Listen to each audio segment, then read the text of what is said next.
Good afternoon, ladies and gentlemen. Welcome to the George W. Norris Legislative Chamber. The afternoon session is about to reconvene. Senators, please record your presence. Roll call.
Mr. Clerk, please record.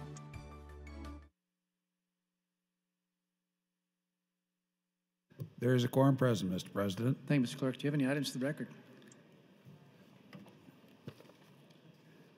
Mr. President, your Committee on Nebraska Retirement Systems, to whom was referred Legislative Bill 31, reports the same back to the Legislature that it be placed on general file with committee amendments. That's all I have at this time. Thank you, Mr. Clerk. Members, when we broke for the lunch break, we were on LB 590. Senator Chambers had offered an IPP motion. He opened on his motion, and pursuant to the rules, Senator Breese, you're recognized to respond to that motion if you care to. Thank you, Mr. President. Good afternoon, colleagues. I stand here in opposition to Senator Chambers' motion to indefinitely postpone. LB 590 as amended is good legislation. It's about streamlining the verification process of our child care providers. It's about making life easier for our small businesses. And again, the committee amendment makes it optional for these providers. But the merits of this bill is not really what this discussion is about. This discussion is about what happened last week in this body. And I submit to you what happened last week was simply a disagreement on policy. It had nothing to do with indifference to Senator Hunt's reasons for bringing LB 169. It had everything to do with policy. Was it good policy? Was it bad policy? Nothing more, nothing less. And that's what we're here for. Discuss policy, agree or disagree, and move on. That's what we did last week, and I think it's time we move on. Discuss the issues that are important to Nebraskans. We owe it to Nebraskans to do so. And Nebraskans are watching. They're paying attention to what's going down here, and we have to be mindful of that. And we have to ask ourselves, is what we are doing here on the floor moving our state forward, bringing our state together, or does our conduct and our actions have the opposite effect? So I think it's time we move on, not dwell on our past policy decisions of this body, and do the people's work.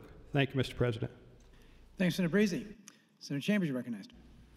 Thank you. Mr. President, members of the legislature, when I hear people on this floor talk like Senator Breese, I think about that one in whose name y'all give prayers every morning. Senator Breese would have told Jesus, can't you tone it down some? Do you have to say the priests? Can't you just say wicked people? Do you have to name the most powerful religious group, which are the Pharisees? Come on, JC, be cool. You want people to like you, don't you? And he'd just look at poor Senator Breese and say, all of these months, you have walked with me. You have watched me. You have listened to me. And you're going to tell me to take it easy because people may not like what I'm saying. Senator Breese, Senator Breese. And then he would let you take it from there. But the appeal to me, based on what other people think, is lost. These people watching don't care about me. You think I'm going to go to their house? They're going to come to my house? I'm going to eat dinner with them. They're going to eat dinner with me? They don't even know what we're talking about half the time. But I'd venture to say I get more calls and letters from people than any of you all about how they write to their senator or call that office, and nobody will talk to them, but I'm their last hope, and I've got the letters to show it. And some of the senators surprised me, because the least you could do is talk to somebody if you're in your office. They're shocked when I answer the telephone. I say, whose name is this telephone in? Well, it's in your name. I say, whose office is that telephone in? Was yours? Then why should it surprise you that I answer the telephone in my name, in my office? Well, other senators don't do that. I say, I'm not other senators. I am Ernie Chambers. My name is Ernie, and their name is whatever it is. And they'll be moved by every wind of doctrine. Somebody call you and say, I don't like what you said, and you won't say it anymore.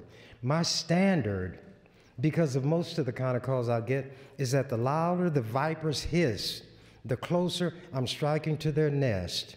And they're not going to make me stop hissing. And on this floor, when I decide to take a course of action, I'm going to take it. Now, maybe if I was white and everybody else was white, I could sit back and say, well, I'm not going to talk on this because you got 40-some odd other white people who will do it. You couldn't stand alone and do what I do, especially in a hostile group. None of you could, because you can hardly do it here where you're all alike. You're all the same, cut from the same cloth, like homo milk. And that didn't mean homosexual, it meant homogenized, and they call it homo. What do you think when you hear homo now? You all need to stop saying homo sapiens and call it heterosapiens. That's how silly people in this legislature are. Little boy come home from school and tell you, Daddy, my teacher today told me that I'm a homo sapien. And you go run into that school with your fist balled up. Don't you tell my son that he's a homo sapien. My boy is a heterosapien. And the teacher would go, excuse me a minute, Senator Lowe, I got a call. That's how simple you all are around here. And then you want to come up on the QT and make friends and say it's just a difference of opinion. This is far more than a difference of opinion. A difference of opinion does not automatically mean a difference in philosophy. But when on serious issues, you're over there and I'm over here, it's a difference of philosophy, and I'm not going to be quiet because you'll be quiet.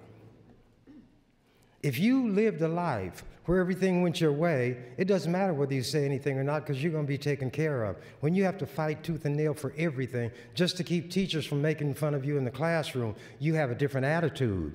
That's when I wore a much, much younger man's clothes. In fact, I was wearing a little boy's clothes. And that little boy had feelings. And that little boy's feelings were hurt. And that little boy had nobody who would speak up for him or stand up for him. That little boy didn't know how to fight adults, and he couldn't fight adults, and no adult came to his aid. So he knew he was a child in an adult world where the adults were his enemies, and they demonstrated by the way they talked and the way they acted. So he toughened up. It's time, Senator. He didn't talk a lot to adults. You said time? That's time. Thank you, Mr. President. Senator Chambers, you recognize your third opportunity. I'm going to read some things. All you Catholics, buckle your chin straps. Put on your seatbelt. This discussion took place March 20th in the legislature, 2002. This is from a column I wrote April 4th, 2002. The debate grew out of my amendment to reduce public funds going to private schools. Activities of Roman Catholic priests and the hierarchy naturally entered the discussion since Creighton and the College of St. Mary are recipients of public funds. Is the Catholic priesthood in reality a perverted sex cult used to consolidate, hold, and exercise the power and authority of the Catholic Church? Senator Chambers speaks, excerpts from the transcript. That's why you say things for the record.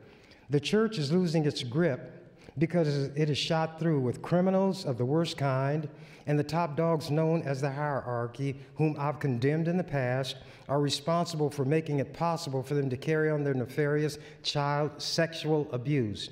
Cardinal Egan, who is now the Archbishop of New York, admitted that there has been a long-standing practice of the church to cover up for these guys and move them from parish to parish when it was known what they had done. When you have high-placed people in an organization implementing policy, that policy becomes the organization's policy. The evil of the hierarchy becomes the evil of the church. Since the hierarchy is evil, the church is evil. I already told you where Omaha Archbishop Eldon Curtis removed from a priest's file 2 letters when he was in Montana. He was a bishop there and removed 2 letters that documented the sexual misconduct of a priest. Then he apologized to his congregation when he was found out. Eldon Curtis recently transferred a priest who was immersed in child pornography to St. Giles in Ralston and St. Joan of Arc in Omaha, and he did not tell the people. I'm going to show you what a hypocrite and a liar Eldon Curtis is. Yeah, I use strong words because it's called for. I'm talking about our children. What this man told the parishioners is that the priest called by me alligator, his name was Allgaier, Allgayer. What this man, Eldon Curtis, told the parishioners is that this priest, Allgayer, had gone to some counselors and he was not a threat to children, so he transferred him. Why then, after the matter became public, did he remove him? If Curtis felt this man was not a threat to children and he transferred him, Curtis was wrong a second time to betray and forsake the man after having placed him where Curtis thought he ought to be placed. The most precious commodity that a society has is its children. I don't care who is abusing children. They have to be put in their place. Whether a man wears a Roman collar or the robe of a Protestant makes no difference to me. But whenever anybody talks about studies or surveys to see where the child sexual abuse occurs in churches, it's always the Catholic Church far and away. I made a mistake in saying that 4% of the priests are engaging in that kind of conduct. A Catholic wrote in an article saying it's 6%.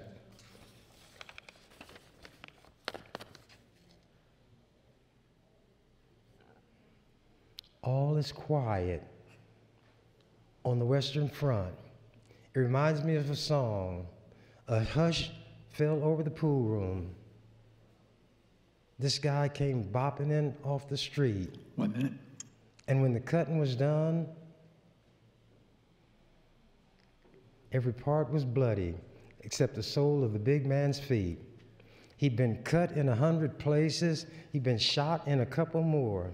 And you better believe I sang a different kind of story when Big Jim hit the floor. See, I knew my time was running out, so I like to say something to end that segment and then continue. Thanks, Senator Chambers. You're recognized to close on your IPP motion. And don't despair, anybody.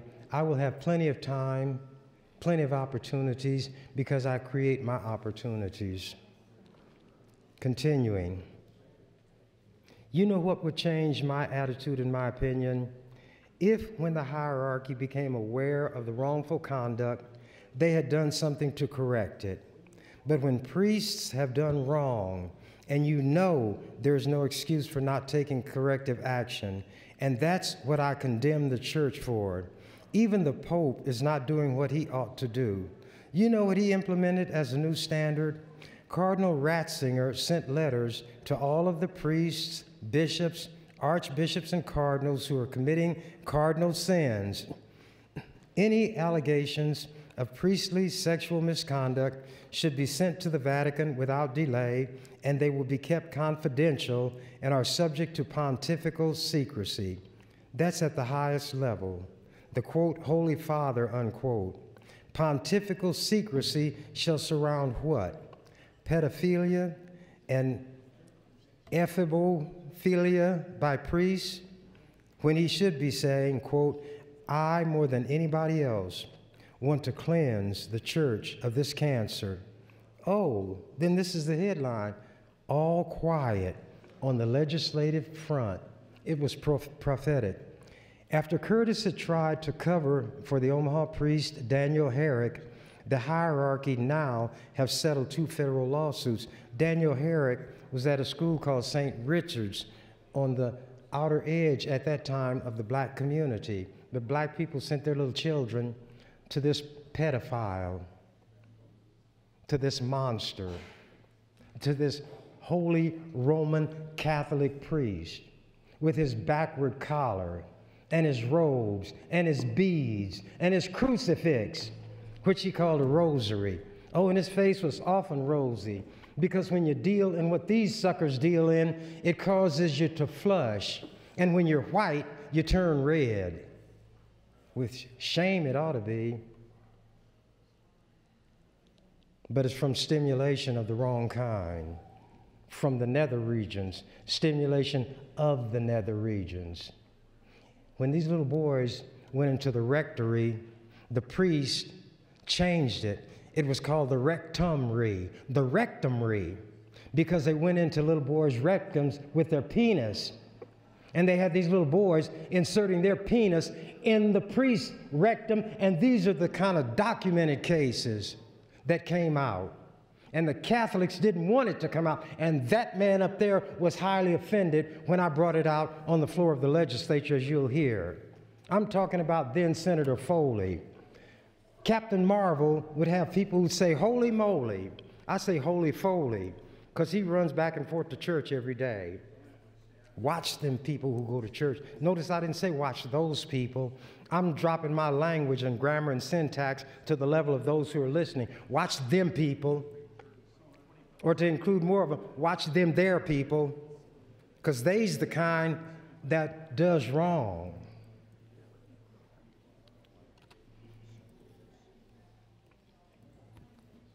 Continuing. After Curtis had tried to cover for Omaha priest Daniel Herrick, the hierarchy now have settled those federal lawsuits. And this legislature, 6 state lawsuits are pending because he was arrested, and this legislature is so quiet about that. But if there was this much sexual abuse of children by any group other than the Catholic Church, 1 minute. there would be an uproar on the floor of this legislature. You know what proves it? Senator Pansing Brooks, she's not here now, and others talked about child sexual abuse, sex trafficking, didn't they? Didn't they bring bills to deal with the sex trafficking? But here, quiet, except for me. And I was referred to as vile for discussing the vile misconduct of these priests, and was referred to as vile by that man sitting up there, Holy Foley. And I'll say like Captain Marvel's characters, holy moly. No need in you all hunching over and look like you don't hear me. You hear every word that I'm saying, and it bothers you because every word I say is true, and this is not the first time you heard it. But you didn't expect to hear it here because you thought I was quiet, amoral, or immoral like the rest of you. You think I owe some kind of loyalty to a rotten priest who's going to hide behind what he says is the holiest thing? Thank you, Mr. President. Members, you've heard the discussion on the IPP motion. The question for the body is the adoption of the motion. I want to call of the House and a roll call vote. It's been a request to place House going to call. The question is, shall the House going to call? Those in favor vote aye. Those opposed vote nay.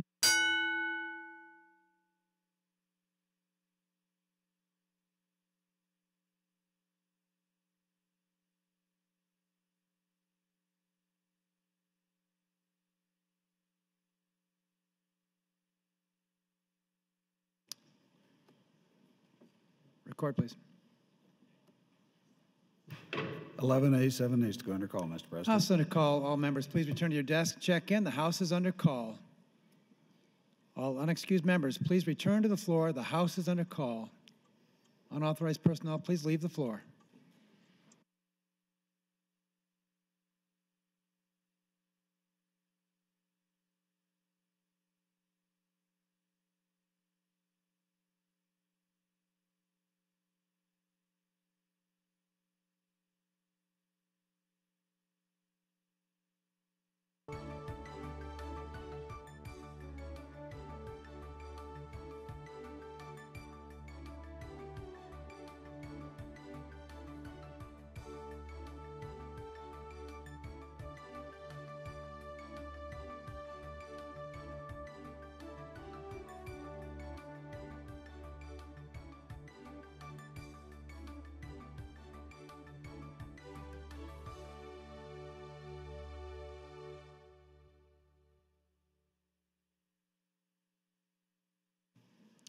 Senator Wayne, Senator McDonald, please return to the floor.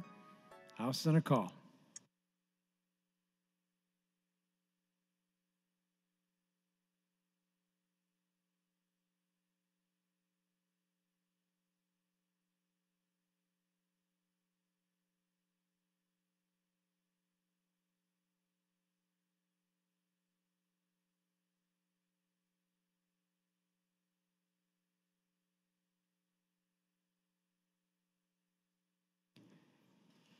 Waiting for Senator Wayne.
All unexcused members are now present. The question before the body is whether or not to indefinitely postpone Legislative Bill 590. Senator Chambers has requested a roll call vote. Mr. Clerk, please call the roll. Senator Albright. Voting no, Senator Arch. Voting no, Senator Blood. Voting no, Senator Bowles. Voting no, Senator Bostman. Voting no, Senator Brandt. Voting no, Senator Brewer. Voting no, Senator Breezy. Voting no, Senator Kavanaugh. Voting no, Senator Chambers. Not voting, Senator Clements. Voting no, Senator Crawford. Voting no, Senator DeBoer. Senator Dorn. Voting no, Senator Erdman. Voting no, Senator Friesen. Voting no, Senator Geist. Voting no, Senator Gregert. Voting no, Senator Groney. Senator Halloran. Voting no, Senator Ben Hansen. Voting no, Senator Matt Hansen. Voting no, Senator Hilgers. Senator Hilkeman. Voting no, Senator Howard. Voting no, Senator Hughes. Voting no, Senator Hunt. Voting no, Senator Kolowski. Not voting, Senator Colderman. Voting no, Senator LeGrone. Voting no, Senator Lathrop. Voting no, Senator Lindstrom. Voting no, Senator Linehan. Senator Lowe. Voting no, Senator McAllister. Voting no, Senator McDonald. Voting no, Senator Morfeld. Senator Moser. Voting no, Senator Merman. Voting no, Senator Pansing Brooks. Voting no, Senator Quick. Voting no, Senator Scheer. Senator Slama. Voting no, Senator Stinner. Senator Vargas. Voting no, Senator Walls. Voting no, Senator Wayne. Voting no, Senator Williams. Voting no, Senator Wishart. Voting no. Vote is 0 ayes, 40 nays, Mr. President. The motion is not adopted. I raise the call. Mr. Clerk. Mr. President, the Health and Human Services Committee will have an executive session at 2 o'clock in room 2022. Mr. President, as it relates to Legislative Bill 590, Senator Chambers would move to reconsider the previous vote to indefinitely postpone. Senator Chambers, you're recognized to open on your reconsideration motion. Thank you, Mr. President. Members of the legislature, I've got about 5 more motions that I'm going to make, and then I'm going to start amending the bill. And I want Senator Breezy to know how influenced I am by the governor, who has influenced some of my colleagues. On page 1 of the committee amendment, which I presume was adopted, it says in line 13, beginning January 1st, 2020. I think that date ought to be changed from 2020 to 2022. The public voted to extend Medicaid, and the governor decided he's going to show what he thinks of the legislature and the public. He's not going to do it right away. I think he gave 2022 is when he'd be doing it. So I'm going to have this bill and every other bill that comes that has a date preceding 2022, I'm going to offer an amendment to change that date to whatever's in the bill to the date 2022. Then I'll tell Senator Breezy, this is just the difference of opinion. You get over it. You ought to get over it. Don't get upset. Forget about what happened this morning. Let's deal with what's happening now. But every one of you act on things that happened before the particular day that we're working. You brought up the little laceration you took when you offered that amendment, saying that you would have to have a certain number of people to agree before any debatable matter could even be debated on the floor. That's way back there in January. You still thinking about that. Then somebody is supposed to forget what happened a few days ago when there was direct treachery. See, it's one thing to have a discussion of an issue and lose because people genuinely were not persuaded. It's another thing to let them vote no because they don't like you. It's another thing for them to vote no because somebody told them to. But the worst thing is when you have worked with that person and made a promise, then you violate that promise because somebody told you to violate it, and you don't have the common decency to tell the person, I'm chickening out. You thought I would be there with my life preserver. I can't even throw that to you. You have to sink or swim on your own. I cannot help you at all. I know what I promised, but if you've watched the way I've conducted myself, my promise doesn't mean anything. You were not on your guard. You need to be more alert. You need to pay attention. But at least Senator Hunt learned. She said, and I'm paraphrasing, you have to figure out which people you can count on and which ones you cannot. She's a nice person. I'd have said you have to find out who's a liar and who is not, who is untrustworthy and who is not, who is treacherous and traitorous and who is not. That was treachery, that was traitorousness, and I wouldn't compare the ones who did it to Benedict Arnold or Benedictine Arnold, and certainly not to Mata Hari. Mata Hari got a bad rap. She was from a country other than England, other than France, and this is a woman who was shot. She was executed for having done things she did not do. That's what white men do when they're in control, as they are in this legislature. And you affect what some women do. Wicked companions corrupt good manners. And that's what happens here. And that's why I have to stand firm. And I shall not be moved. So I'm going to deal with my motions. I'm going to do my reading. And I called out the Lieutenant Governor this morning, didn't I? By name and title, didn't I? Yes, I did. And now it's put up or shut up time. Senator Breezy understands that, because when a wager is made and the event has come to pass, one person wins, the other one loses. But they call, and you got to answer. Let me continue. And I'll put on my light, because I know you all like to hear this, and I don't want to break it up for too long a time. But to show what a nice guy I am, and when I see the mood getting too solemn, I can lighten it, but I'm not going to try to sing it. See how Senator Breezy is sitting right now? It fits the song. I plopped down in my easy chair. I turned on Channel 2. A fast gunslinger named Salty Sam was chasing poor sweet Sue. He trapped her in the old sawmill and said with an evil laugh, if you don't give me the deed to your ranch, I'll saw you all in half. And then he grabbed her. He tied her up. He turned on the buzz saw. And then along came Jones. Tall, thin Jones.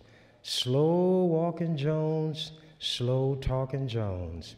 Along came long, lean, lanky Jones. Commercial came on, so I got up to get myself a snack. And you should have seen what was going on by the time that I got back. Salty Sam was trying to throw Sweet Sue in a burlap sack. He said, if you don't give me the detail ranch, I'll throw you on the railroad track. So he grabbed her. He tied her up. He threw her on the railroad track. The train started coming. And then along came Jones, and repeat the refrain. I got so bugged, I turned it off and turned on another show. But there was the same old shoot 'em up and the same old rodeo. Down in the old abandoned mine, Sweet Sue was having fits. That villain said, give me the deed to the ranch or I'll blow you all to bits. And he grabbed her. He tied her up. He lit the fuse to the dynamite. And then along came Jones, tall, thin Jones, slow walking Jones, like Senator Lowe there. Slow walking Jones, slow talking Jones. Along came long, lean, lanky Jones. And that was the song, and it was inspired by my good friend, Senator Breezy. Now I'll continue with the serious business at hand.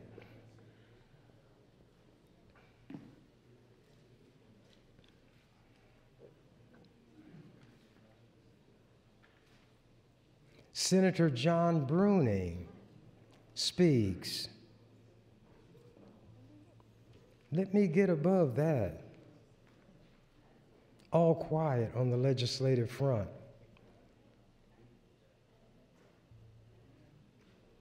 I see them only as men. That's all. From the priest who commits the atrocity, all the way to the Pope, the cardinals, archbishops, chancellors, ordinaries, and all the other titles they apply to them.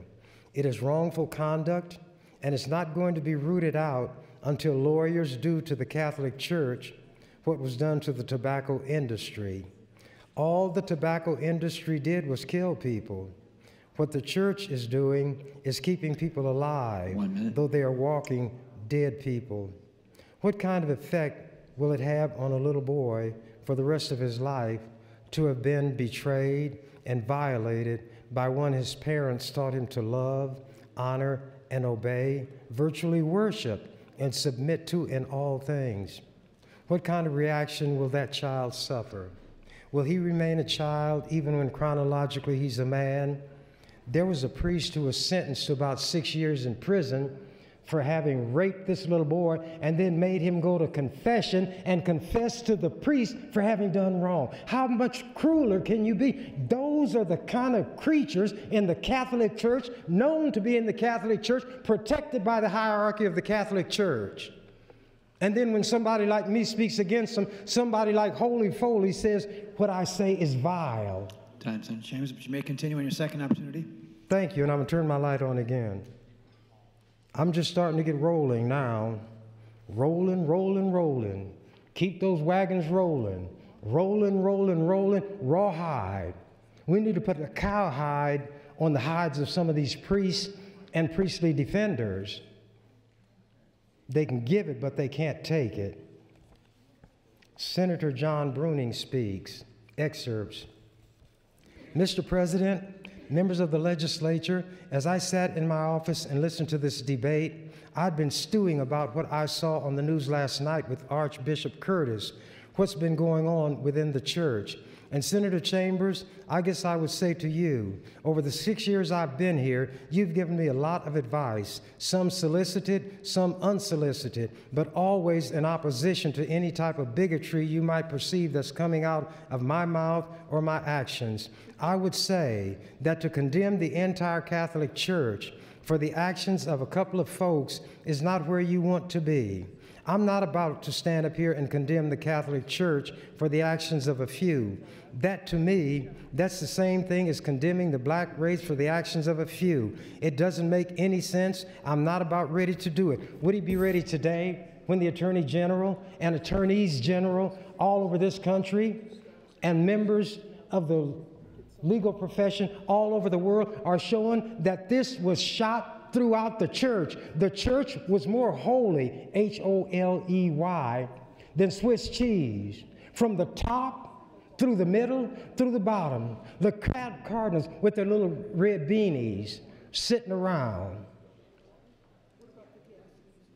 The deacons, the brothers, the bishops, the archbishops, cardinals, all of them. Bruning was young then, he didn't know. But I knew even then, when you have that kind of corruption, it's like you see the tip of the iceberg. If you understand icebergs, you know that 9 times as much is underneath there as what you see. You see the tip of it. I saw it. And I knew what had to be underneath it to support that kind of wickedness and keep it afloat. But poor John Bruni didn't. However, he offended that man sitting up there, holy foley. John Bruni continues. Now, that having been said, let's talk about the actions of a few. I will stand here, Senator Chambers, and agree with you wholeheartedly that Archbishop Curtis has shown himself unworthy of his position. It strikes me, just based on the arrogance of these letters that he's written to this man and woman, that he ought not to be where he's at. Add to that the fact of his cover-up of the priest who was looking at child porn, and my blood begins to boil. As the parent of little children, if I were aware of a priest or anyone else that was interested in child porn within 100 yards of my kids, I'd be ready to turn them on their head, as I'm sure most parents would. I mean, it makes me sick to my stomach. Eldon Curtis needs to go. The Cardinal in Boston needs to go. These people who are covering up pedophilia, who are covering up the priests, who want to look at child porn, they need to go. I'm so angry. I'm angry at Eldon Curtis. I'm angry at the Cardinal in Boston. I'm angry at those individuals, not at the church. Senator Chambers responds, Mr. President, members of the legislature, I have to make a clarification based on something Senator Bruning said, how it would be wrong for him to condemn the whole black race, to use his term, for what some did. That would be absolutely wrong. 1 minute. But a race of people is different from an organization. When you have child molesting in an organization, and those who run the organization set the rules, govern and control, go along with it, ratify it, alibi and cover up, then the organization is condemned. The actions of those who run the organization become the actions of the organization. There is no comparison between me condemning the Catholic Church as a church for what it is known and protected all the way up the line, and condemning a race for what some members of that race have done, and nobody in that race has control over them. When you can show me that the cardinals doing what they should, the archbishops and the bishops, then maybe I will do differently. How much time do I have, Mr. President? Time expired in this opportunity, but you may continue on your third opportunity. Thank you. And that's perfect. Oh,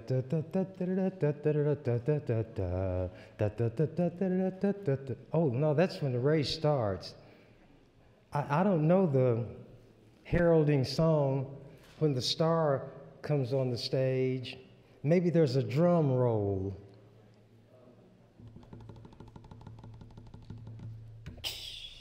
And hit the cymbal. The curtains part. And majestically, chin held high, chest thrust forward, striding onto center stage with that piercing look at the audience. None other than Holy Foley. Holy moly. Senator Mike Foley. This is Senator Foley.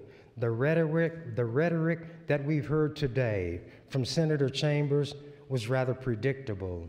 A number of months ago, I took the floor of the legislature and criticized Senator Chambers and said that his speech was vile, hate-filled, and bigoted, and I stand by that statement, and he's proven that statement to be true today. Again, no great surprise. What I said about Eldon Curtis and those other people was vile, hate-filled, and bigoted, said your Lieutenant Governor, Holy Foley. If you get it at the right time, you'll see them trotting over to church on the corner and trotting back over here. I don't know what he and the priest talk about. Bless me, Father, for I have sinned. Oh, man, don't come in with that stuff to me. That's what these little boys say to me. We're men. We know what's going on. Continuing with Holy Foley. What's prompted me to take the floor now is the speech of a good friend of mine, John Bruning. I have to tell you, Senator Bruning, I am deeply disappointed today in the speech that you made on the floor of the legislature that Archbishop Curtis is not worthy of the office that he holds. I think it's a very irresponsible statement on your part, and I'm very disappointed that you would make that statement. And I would remind you that you are running now for one of the highest offices in this state, Attorney General. I think you've really failed us today, John, and I'm very disappointed. I will leave it there for now, but I'm ... I'm going to mull over further John Bruning's speech, and I think it may cause me to reassess my views of John on a foregoing basis. You know what the trouble with John is? John's against child pornography. John's against little children being raped. And Senator Foley didn't like that. And he thinks John needs to reassess his position. Learn to love child pornography. Learn to embrace pedophilia.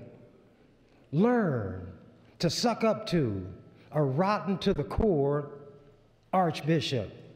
And then maybe I'll continue to support you, because then you and I think just alike. Senator Bruning responds, what I said about the archbishop, that he should be removed, and I did say that he was not worthy of his position, was based upon the fact that the archbishop knew that one of his priests was looking at child pornography. In my mind, somebody that's looking at child pornography is one step away from a pedophile, and the step is a small one. I don't distinguish between the archbishop and any other manager. If there is somebody in one of our state agencies that has somebody under their direct employ that's looking at child pornography, and they find out about it, and they don't do anything about it, that person needs to go too. So, Senator Foley, I have a deep respect for you and for the Catholic Church. My problem is with the way this particular situation was handled by this particular person. All I can do now is close on this motion, so I will wait until my closing because somebody else may want to get into the discussion. Thank you, Mr. President. Thanks, Senator Chambers. You recognize to close on your motion to reconsider. What? No additional witnesses? If it please the court. Senator Chambers responds, that ignorant man called Foley, if he calls me vile, I can call him ignorant and anything else I want to. He is the one who is vile because he supports child molesters and those who protect them. He thinks because he is a flunky for the church that he can come here and do the name calling. He said he stands by his comments that I'm vile, bigoted, and hate-filled because I'm attacking child molestation.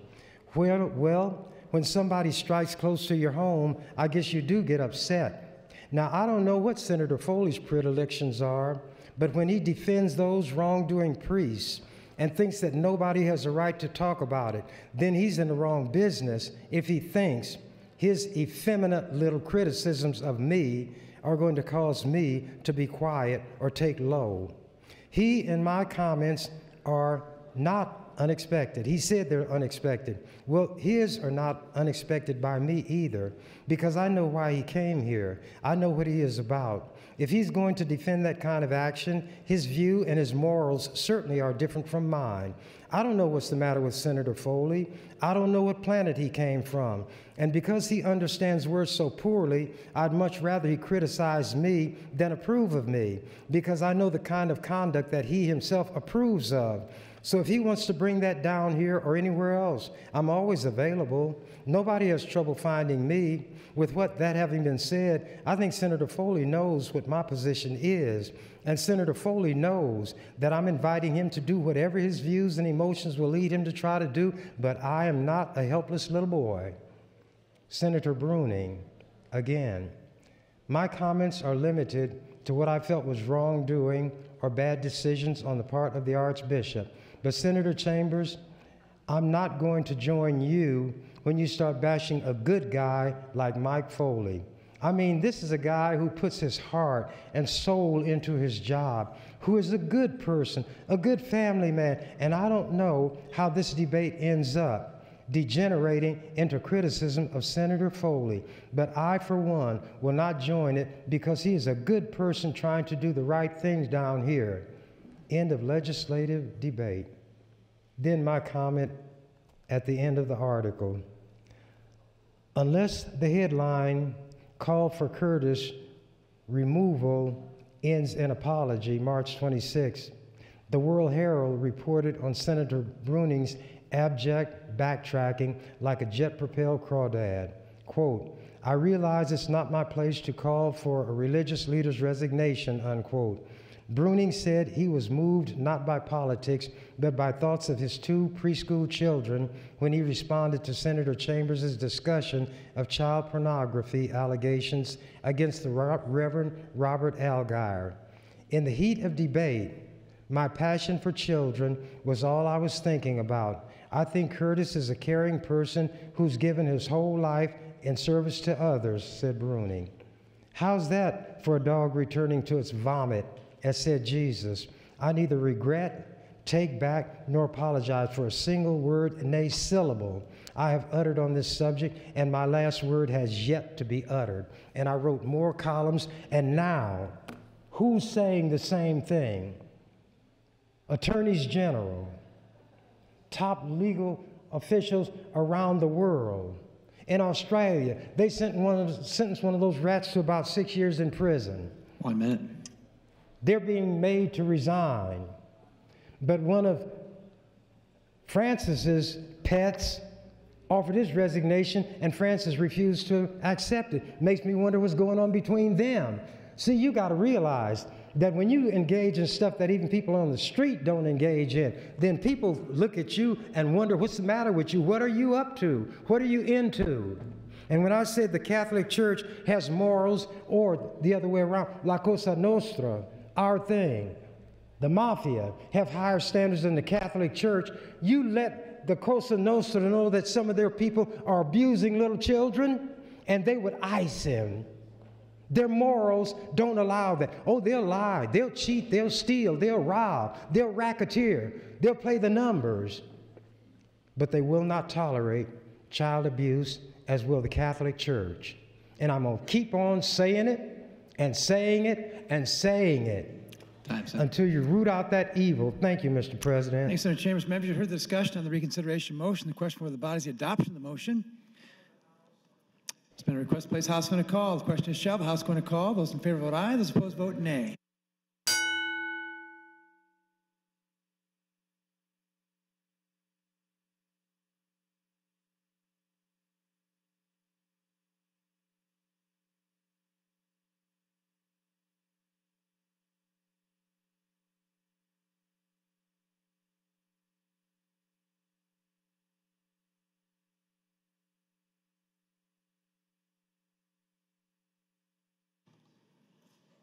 Corey, please.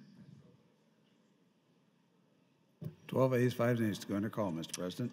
House under call. All members, please return to your desk and check in. The House is under call.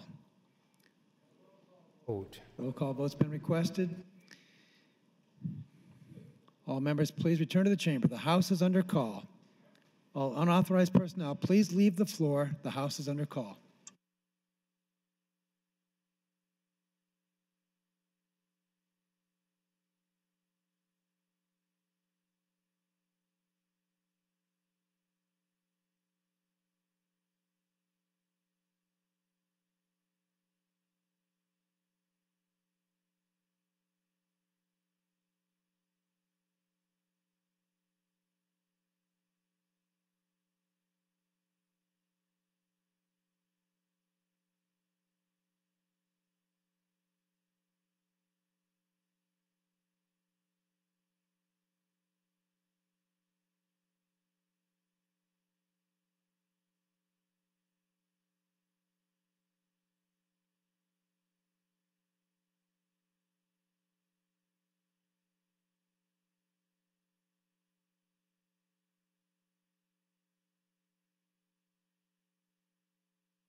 Waiting for Senator LeGrone. Senator LeGrone, please return to the chamber and check in. The House Senate call.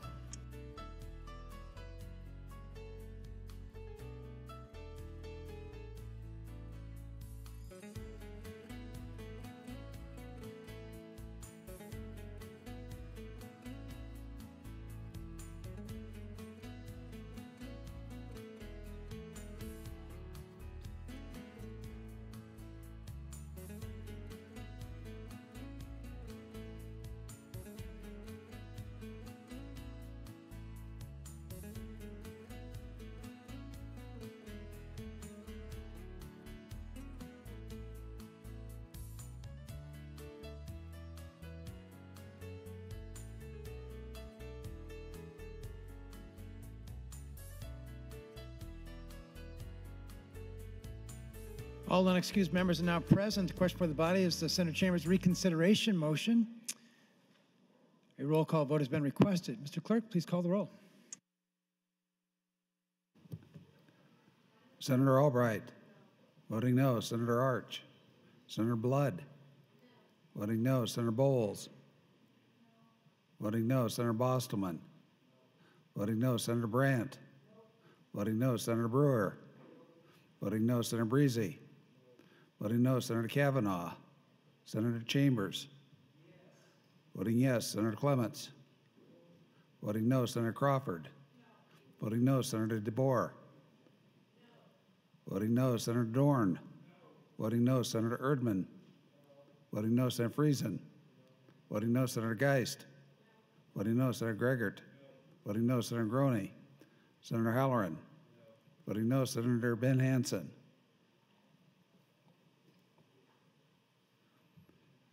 Senator Hilgers. Senator Matt Hansen. Voting no. Senator Hilgers. Senator Hilkeman. Voting no. Senator Howard. Senator Hughes. Voting no. Senator Hunt. Voting no. Senator Kolowski. Voting no. Senator Colderman. Voting no. Senator LeGrone. Voting no. Senator Lathrop. Voting no. Senator Lindstrom. Voting no. Senator Linehan. Voting no. Senator Lowe. Voting no. Senator McAllister. Voting no. Senator McDonald. Voting no. Senator Moorfield. Senator Moser. Voting no. Senator Merman. Senator Pansy Brooks. Voting no. Senator Quick. Voting no. Senator Scheer. Senator Slama. Voting no. Senator Stinner. Senator Vargas. Voting no. Senator Walls. Senator Wayne. Voting no. Senator Williams. Voting no. Senator Wishart. Voting no. Vote is 1A, 37 nays, Mr. President, on the motion to reconsider. The reconsideration motion is not adopted. I raise the call.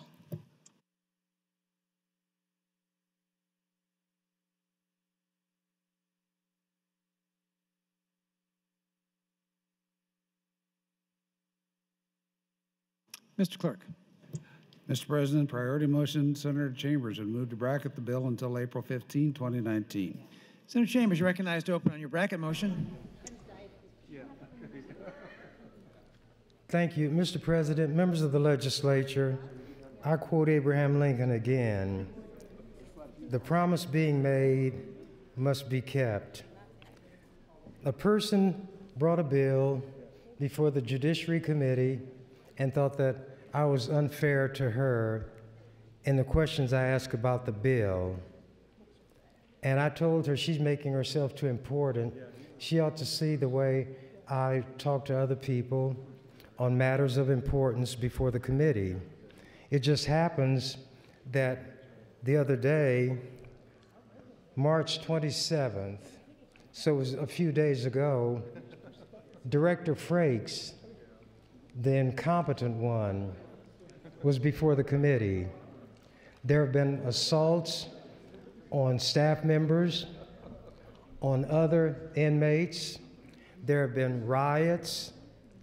There have been resignations, a high overall turnover, low morale, and the governor keeps Frakes there because the governor brought him here, just like he hired that last head of the State Patrol, Rice Krispies, or Crispy Rice.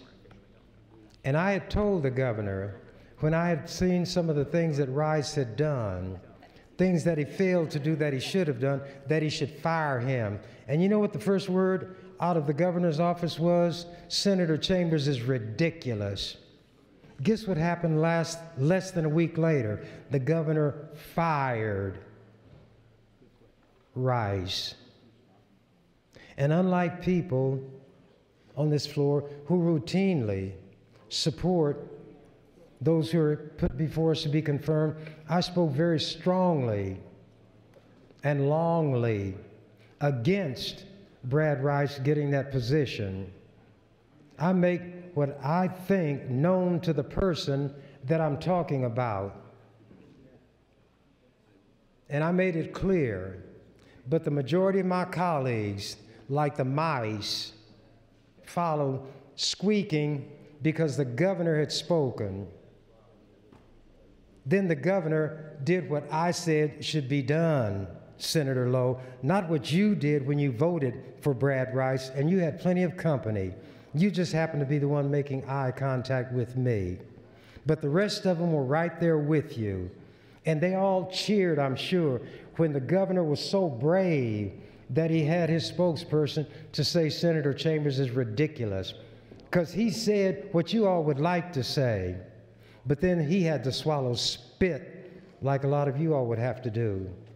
And he did what I said he should do. He fired him. He needs to fire Frakes, and if this was happening in any other state, a governor would have taken action before it reached this crisis stage.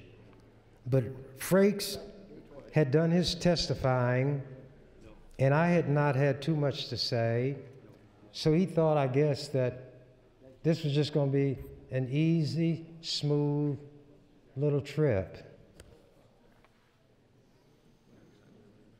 But instead of it being a smooth little trip, he was what they say on the street, he was tripping before it was over. And some other people should watch what I do and learn something about what you have to do in this legislature.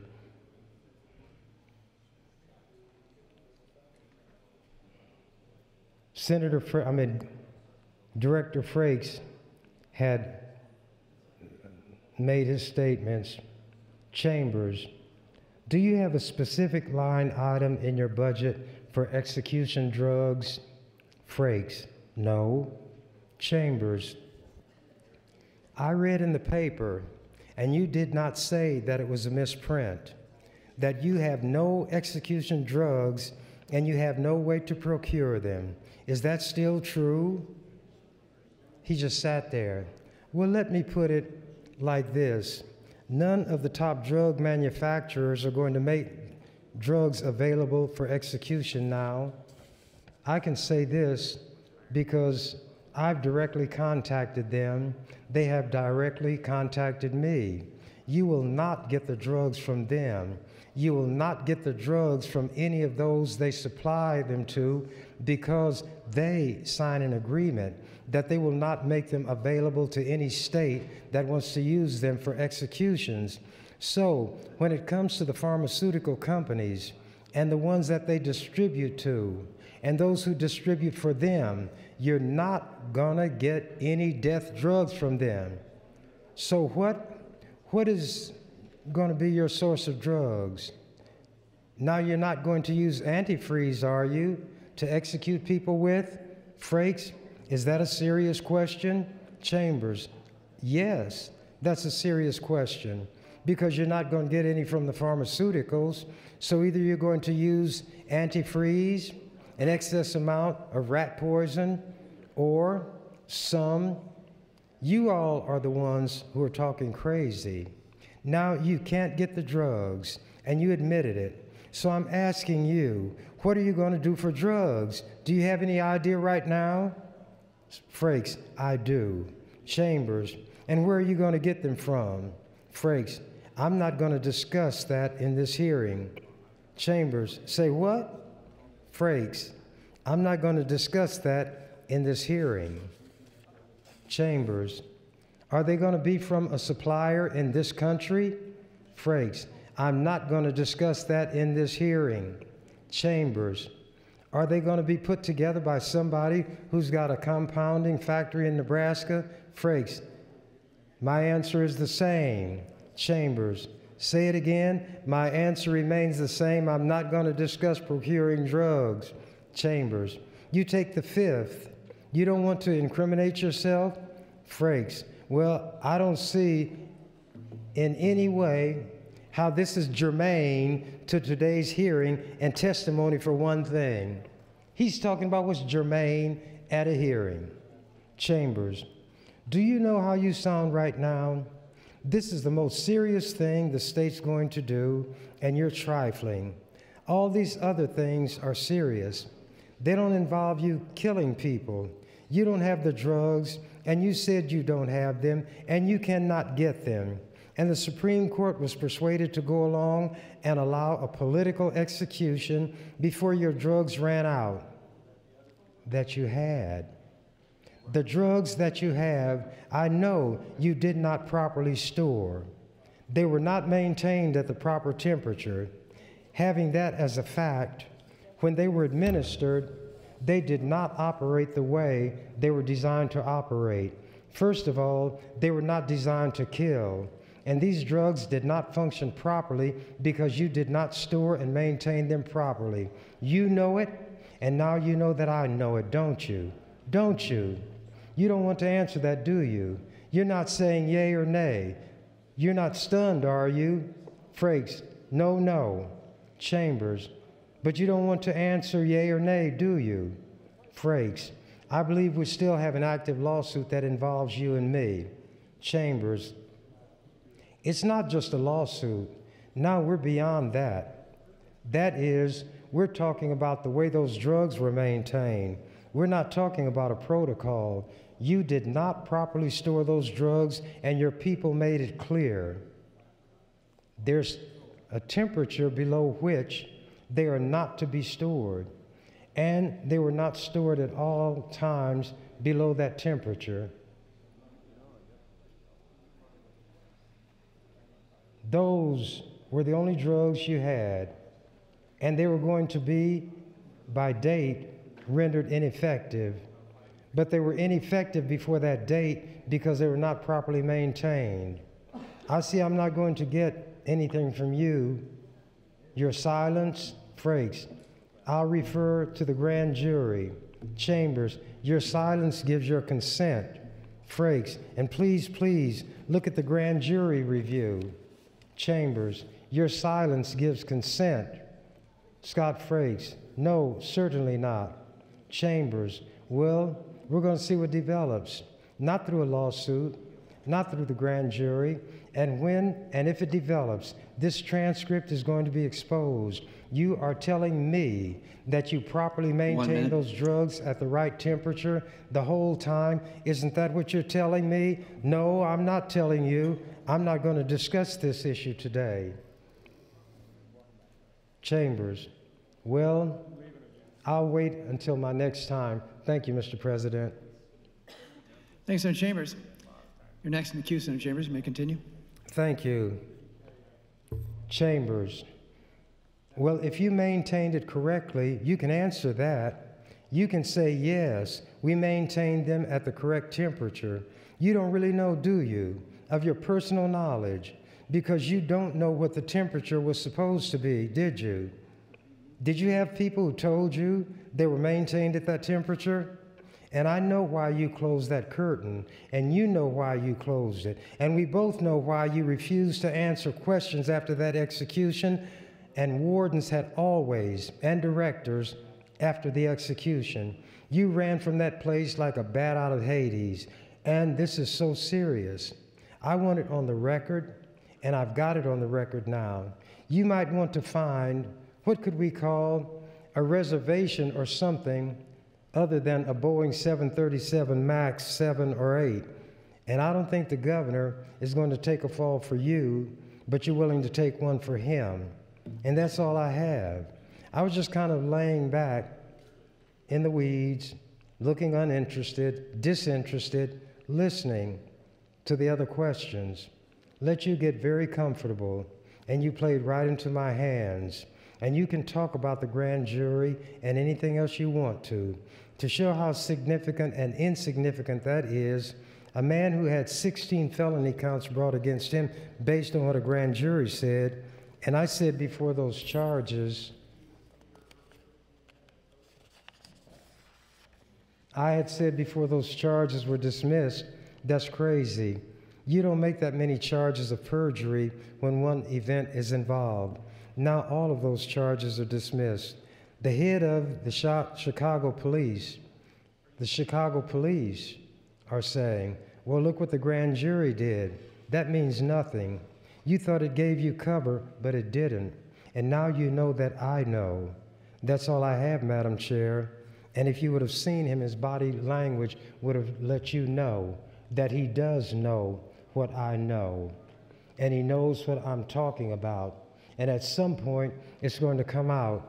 When that execution was done, he closed the curtain and left it closed for 14 minutes. And when he opened it again, Carrie Dean Moore was pronounced dead. And the governor and the attorney general bear part of the blame. Those drugs had an expiration date coming up very soon. So the Supreme Court allowed this botched execution to take place, and it was botched. And now they have no drugs. They can't get the drugs, but they want to keep a death penalty just to have it on the books. Let people suffer. That's what Lieutenant Governor Foley is for. He used to be against the death penalty until he got a job with the governor. Then he lost his voice. The cat got his tongue, quiet as a mouse when there's a cat in the house. That's what happens with these religious people, these holy folies and the rest of them. They go for what the Pope says when it's something that will let them dominate women and control a woman's body, control her actions. They had an order of nuns, and a Catholic female theologian wrote about it, whose specific purpose was to pleasure the priests. That's what they were there for. One of them had gotten 4 abortions that were made available through the priest.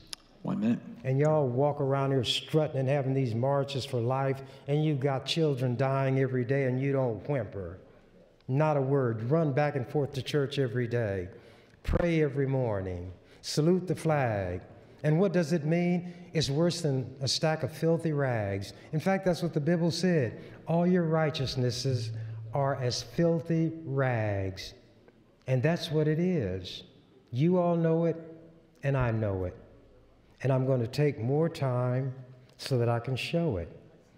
And what you all ought to be doing, since you think you're so smart, get the lieutenant governor to rule me out of order and that I can't say anything else because he doesn't like it. And he thinks it's vile because I call these vile people vile. What kind of place is this? You don't think these kind of things ought to be discussed? That's time, Senator. Thank you, Mr. President. Senator Chambers, you're recognized for your third opportunity. Thank you, Mr. President.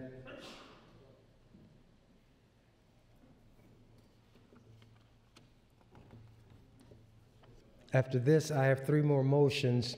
Then I'm going to begin offering amendments to Senator Breezy's bill. That's what he'd like. If you hadn't talked this man sitting up there into the ruling that he made, and your supine colleagues had not gone along with it, then you'd have voted down my motion. The mere fact that I offered the amendment doesn't mean it's adopted. And you all voted against what we've done. Would you be persuaded if I got journal entries that showed that I had done this on other bills and it was never ruled to violate the germaneness rule? It wouldn't mean anything to you all. because you have no integrity. You're all dishonest, all of you. And you pretend when there's something of interest to you. I don't pick and choose. I will not be bought out. I will not be frightened off. I will not be tricked and made a sucker of. And my enemies can never give me something and then stand up and tell the world, we made you. We made you what you are. Now you ought to appreciate it. That's when they let you know what they really don't think of you. But what do I care what anybody else does or says? Sometimes I care. I care what Senator Hunt says. Senator Hunt is a woman of integrity. There's no reason for certain things to have been said about her as were said. And we had somebody down here the other day misstate what I said, and then somebody jumped to her defense. You all keep these spoiled children spoiled by encouraging them in their childish conduct. You ought to be telling them to pay attention to what's said and get the whole story before you jump up and flap your lips when you don't know what you're talking about.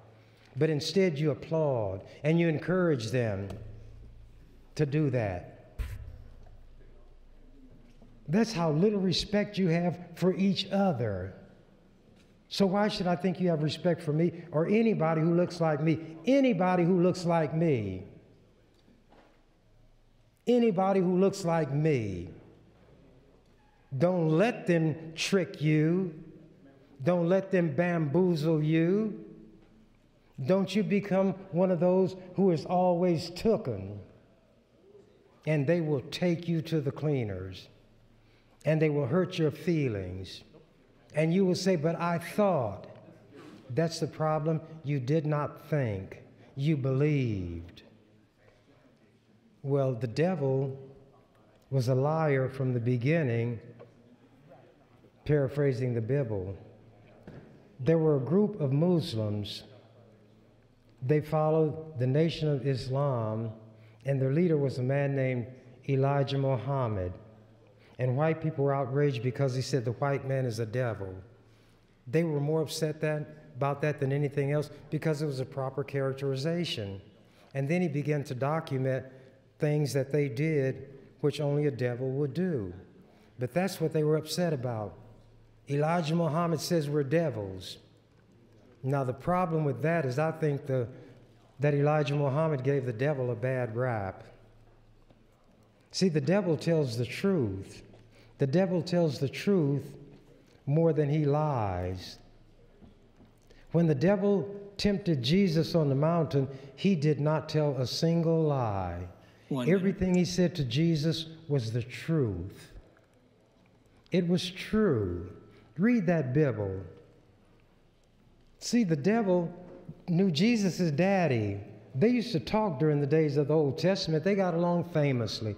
They even made deals and bets on nice little guys like Job minding his own business, and they made a bet that caused Job to lose all of his children, to lose all of his livestock, to have sores of the kind that worms crawled out of. Those who were supposed to be his friends talked about him like he had a tail when he wasn't supposed to have one.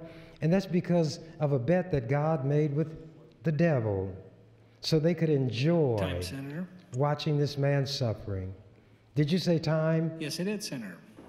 Thank you. Thank you. Thank you, Senator Chambers. Senator Chambers, seeing no one else in the queue, you're welcome to close on your bracket motion.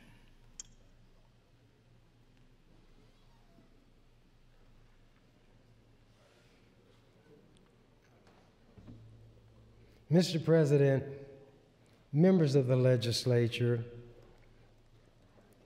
there are some things that I talk about and I think them through. Sometimes I know a person better than that person may know himself or herself. It's not that they don't know, it's that they're unwilling to give themselves all the credit that they are due. And that's all right, but you should never sell yourself short and you should never play yourself cheap. And I know those about whom I'm speaking will never sell themselves for anything. But what is happening now is what I promised you.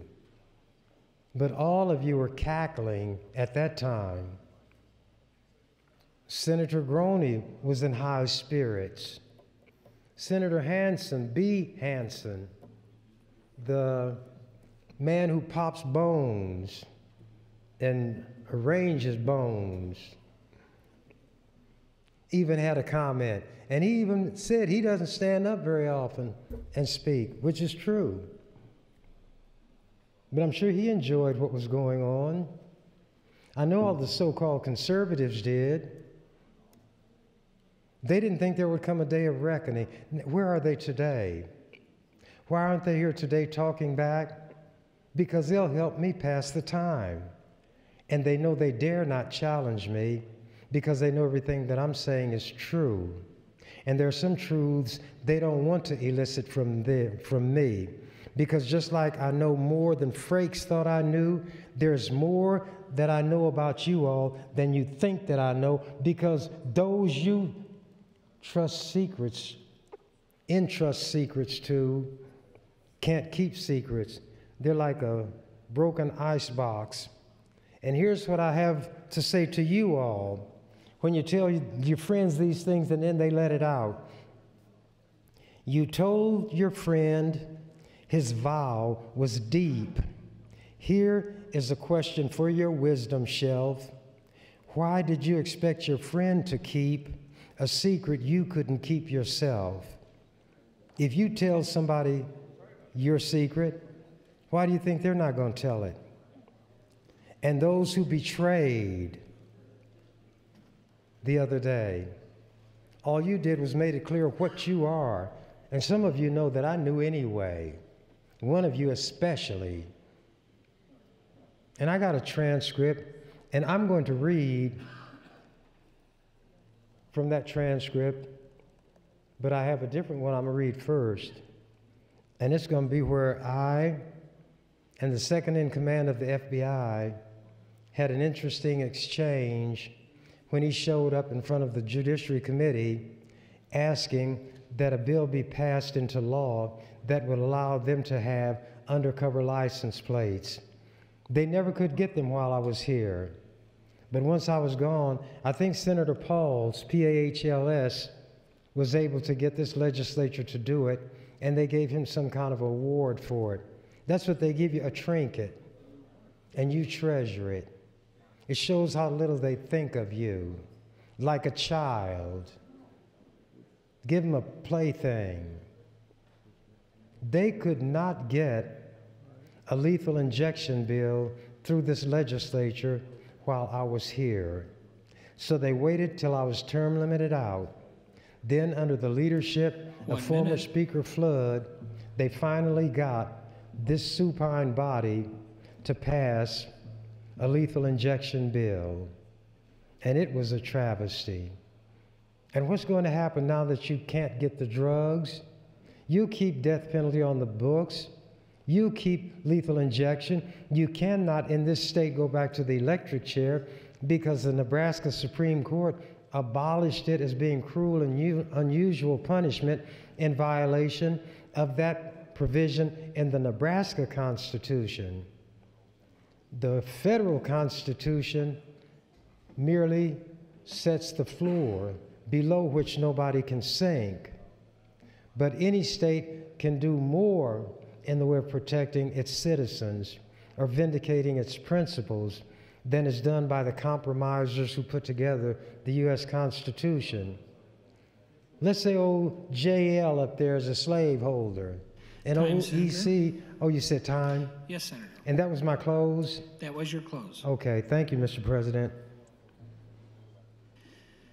The question before the body is the approval of the bracket bill until April 15th. Call of the House and a roll call vote. There's been a request to call the House. All those in favor, please vote aye. All those opposed, vote nay.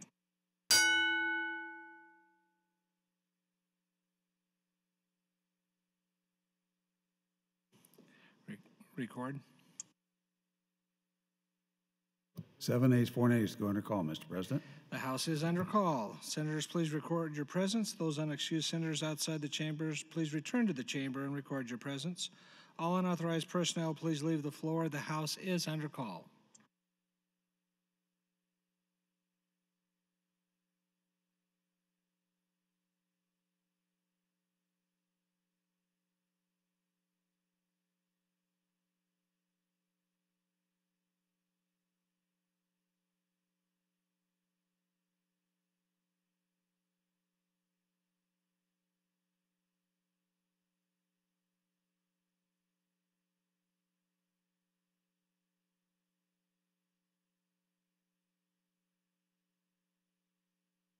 Senator Slama, would you check in, please?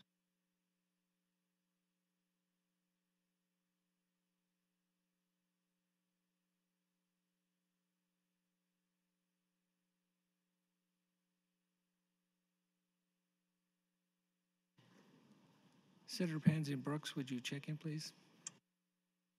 Thank you.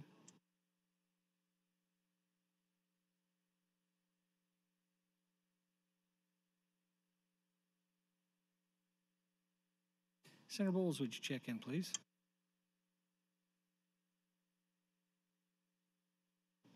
Senator Linehan, would you check in, please? Senator Lathrop, Senator Wishart, please return to the floor. The House is under call.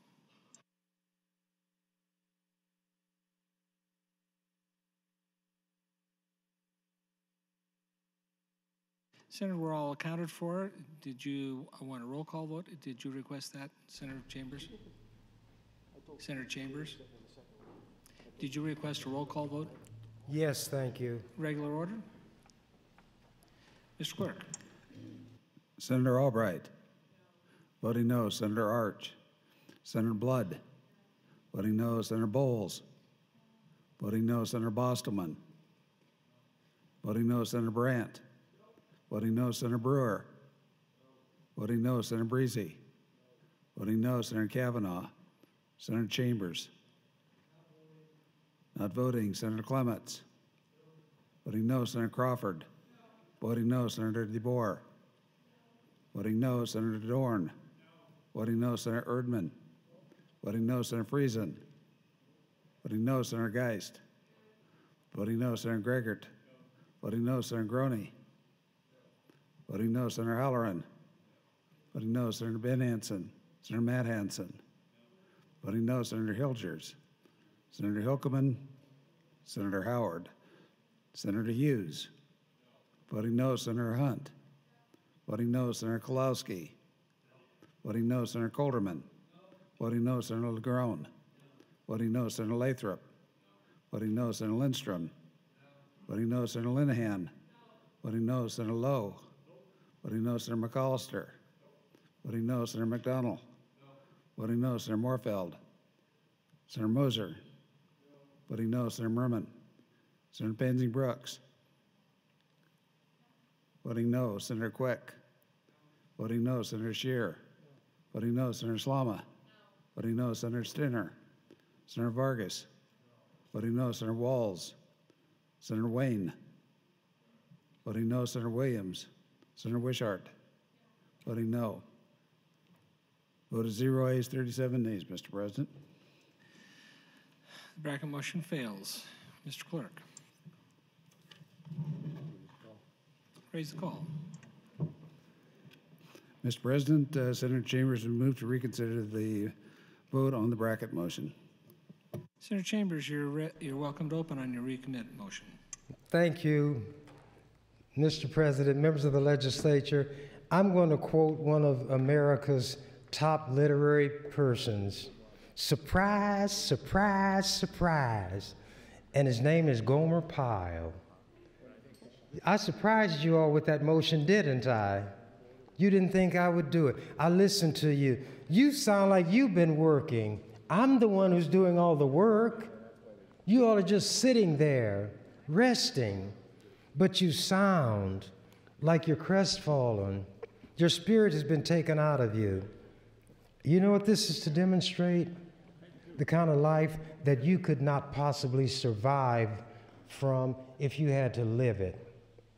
Half of what a black person goes through, a Latino, Latina, Native American, any of those you consider subhuman.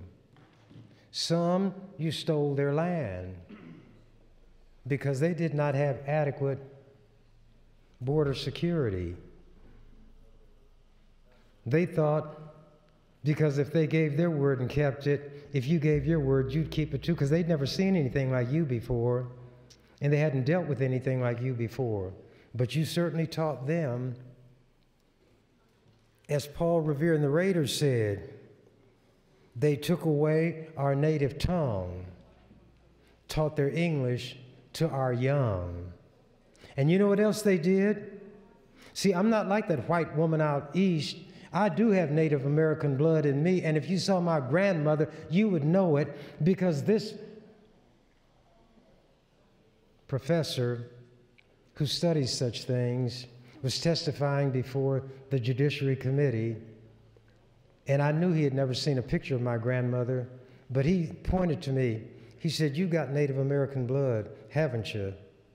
I said, "The only way you could know that is if you had seen my grandmother." He said, "No, it shows." That's what he said, and he was right. You know what they did to the Native Americans? See, the majority of my ancestry was from those who were owned by people who presumed that one human being could own another one. But they had the might, they had the kill power, and the viciousness. They took Native American children from their families and sent them to schools where they tried to whiten them up so that they could amalgamate, so that they could fit in their country, in their land. They didn't have the word like country, where you have artificial boundaries drawn on a piece of paper by white men. They're to fit in, learn how to speak your words.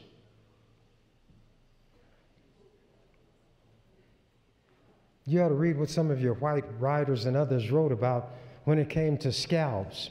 You know who used the scalps? White people, because there was a bounty on Native Americans, and you would get so much money for every scalp that you turned in. And the head of one of those colonies, a white guy, talked about how sometimes he'd walk down the street and he would see them using the heads of Native Americans for kickballs, kicking them down the street. And then if he went a little further, he could smell them frying in a pan.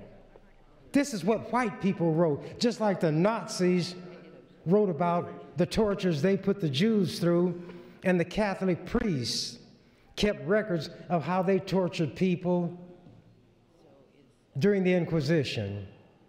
And nobody corrected me when I talked about the witch trials and said they're in Boston or someplace. By saying someplace, they let you know it's not Boston. If you think of witch trials, Salem automatically comes to mind. The Salem witch trials.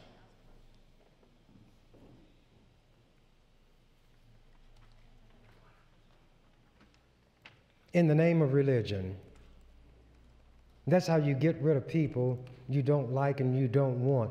And when they hadn't done the things that they ought to do, these old men, they'd find some old woman who kept to herself and said, she's the reason for it. She's a witch.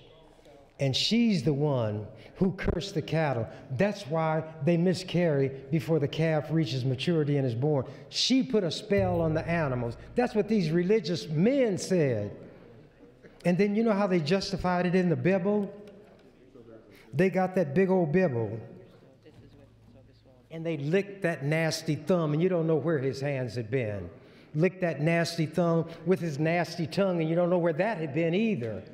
And based on what they do with these little boys, they could have been anywhere.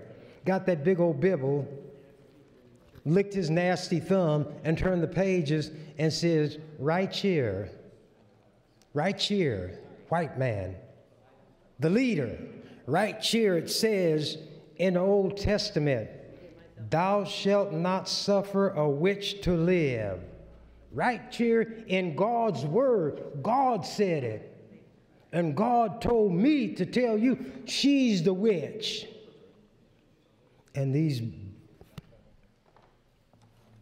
religious fools went and took that old woman,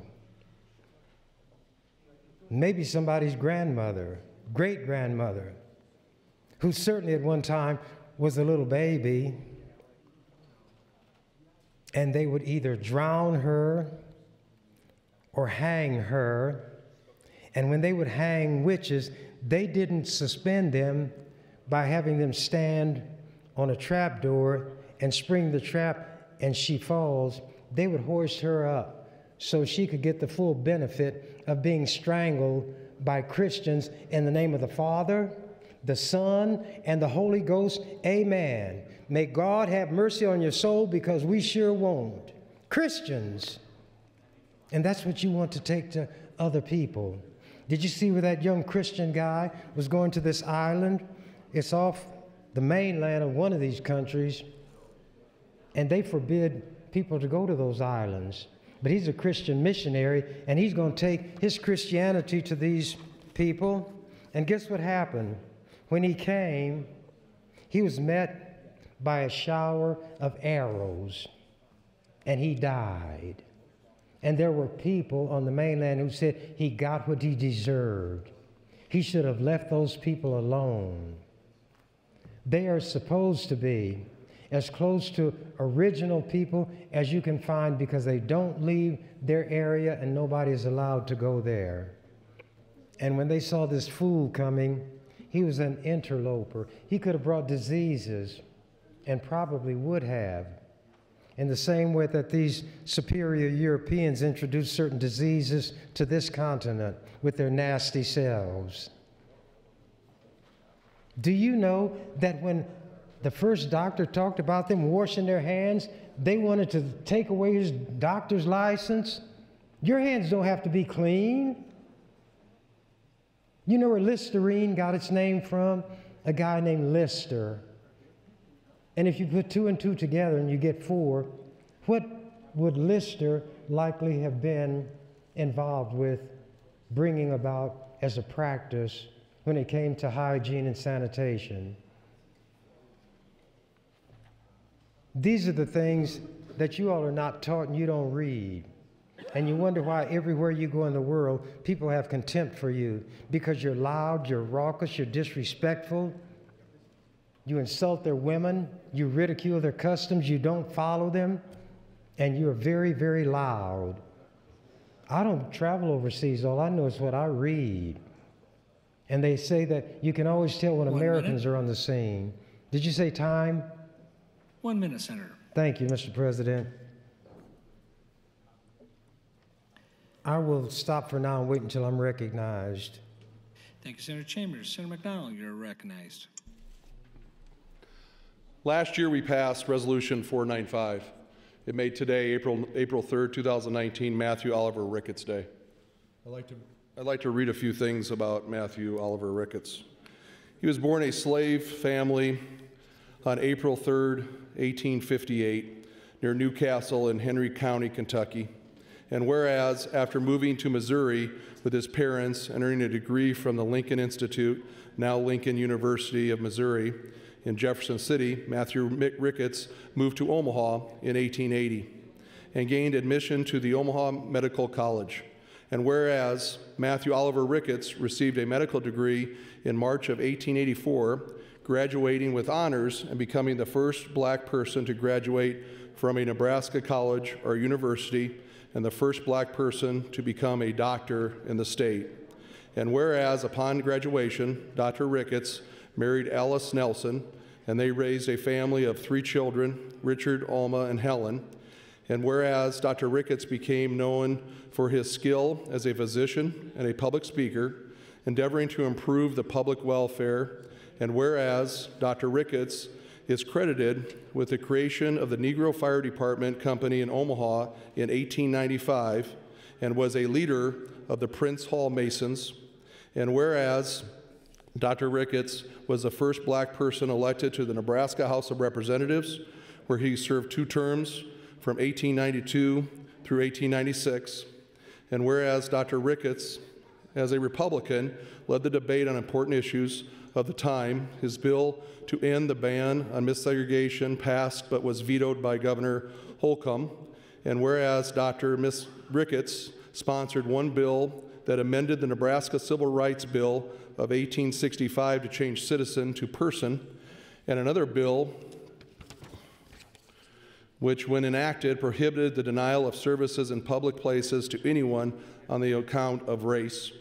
And whereas Dr. Ricketts died January 15, 1917 in St. Joseph, Missouri, where he had continued his practice of medicine and played a prominent role in the politics of the city after he moved his family there in 1903. And whereas Dr. Ricketts dedicated his life to his family, his faith, his profession, and his community, excelling despite poverty, racism, and other limitations of his era, and thereby setting an example for all Nebraskans today. Now, therefore, be it resolved by the members of the 105th Legislature of Nebraska, second session, that the Legislature designates April 3rd, 2019 as Dr. Matthew Oliver Ricketts Day in Nebraska, that all Nebraskans are encouraged to join together to recognize, commemorate, and celebrate the history, accomplishments, and example of Dr. Matthew Oliver Ricketts. And last, that all Nebraskans are encouraged to study civil rights and the lives of other Nebraskans who excelled and contributed to their communities despite hardships. This is our first step of taking Dr. Matthew Oliver Ricketts and making him part of the Nebraska Hall of Fame. Thank you. Thank you, Senator McDonald. Mr. Clerk, for motion. Mr. President, Senator Breezy would move to invoke cloture on LB 590 pursuant to Rule 7, Section 10. It is the ruling of the chair. There's been full and fair debate afforded to LB 590. Senator Breezy, for what purpose do you rise? Request to call the House. There's been a request for the call of the House. All those in favor, please vote aye. All those opposed, vote nay.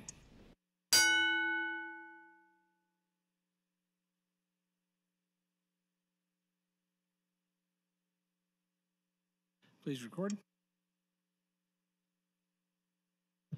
21 ayes, 1 nay to go under call, Mr. President. The House is under call. Oh, where the world?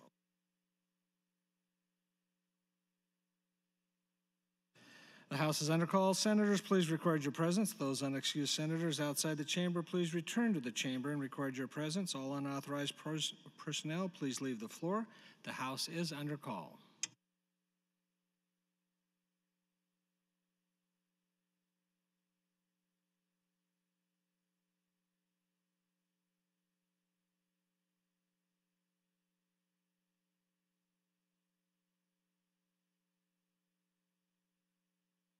Senator Howard, would you check in, please?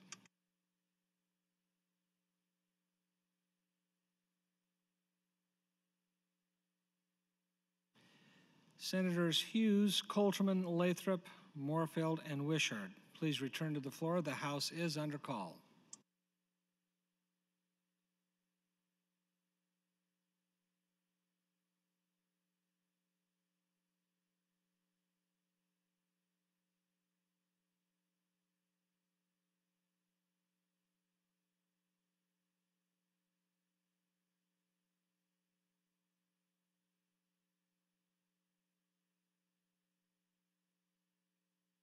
Senator Moorfield, would you please check in?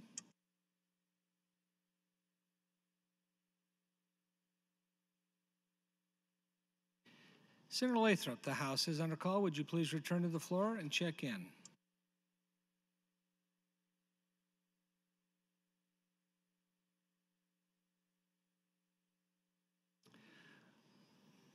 We are all here and accounted for. Members, the first vote is the motion to invoke cloture. This will take 33 positive votes. All those in favor, please vote aye. All those opposed, There has been a request for a roll call vote in regular order. Mr. Clerk.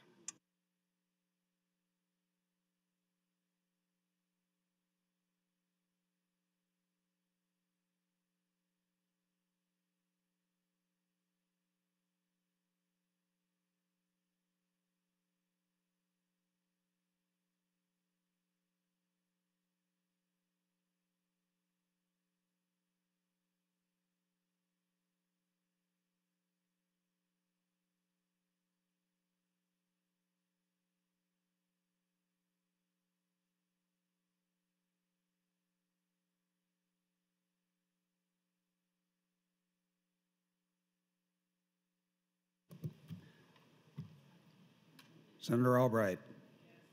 Voting yes, Senator Arch. Voting yes, Senator Blood. Voting yes, Senator Bowles. Voting yes, Senator Bostelman. Voting yes, Senator Brandt. Voting yes, Senator Brewer. Voting yes, Senator Breezy. Voting yes, Senator Kavanaugh. Voting yes, Senator Chambers. Voting no, Senator Clements. Voting yes, Senator Crawford. Voting yes, Senator DeBoer. Voting yes, Senator Dorn. Voting yes, Senator Erdman. Voting yes, Senator Friesen. Voting yes, Senator Geist. Voting yes, Senator Gregert. Voting yes, Senator Groney. Voting yes, Senator Halloran. Voting yes, Senator Ben Hansen. Voting yes, Senator Matt Hansen. Voting yes, Senator Hilgers. Senator Hilkeman. Senator Howard. Voting yes. Senator Hughes. Voting yes, Senator Hunt. Senator Hunt? Voting yes, Senator Kolowski. Voting yes, Senator Colderman. Voting yes, Senator LeGrone. Voting yes, Senator Lathrop. Voting yes, Senator Lindstrom. Voting yes, Senator Linehan. Voting yes, Senator Lowe. Voting yes, Senator McAllister. Senator McDonald. Voting yes, Senator Morfeld. Voting yes, Senator Mosier. Voting yes, Senator Merman. Voting yes, Senator Pansing Brooks. Voting yes, Senator Quick. Voting yes, Senator Scheer. Voting yes, Senator Slama. Voting yes, Senator Stinner. Senator Vargas. Senator Vargas. Voting yes, Senator Walls. Voting yes, Senator Wayne. Voting yes, Senator Williams. Voting yes, Senator Wishart. Voting yes. Vote is 44 ayes, 1 nay to invoke cloture, Mr. President. Closure is attained. Next item we will vote on is the reconsideration motion by Senator Chambers. All those been request for roll call vote in regular order, reverse order.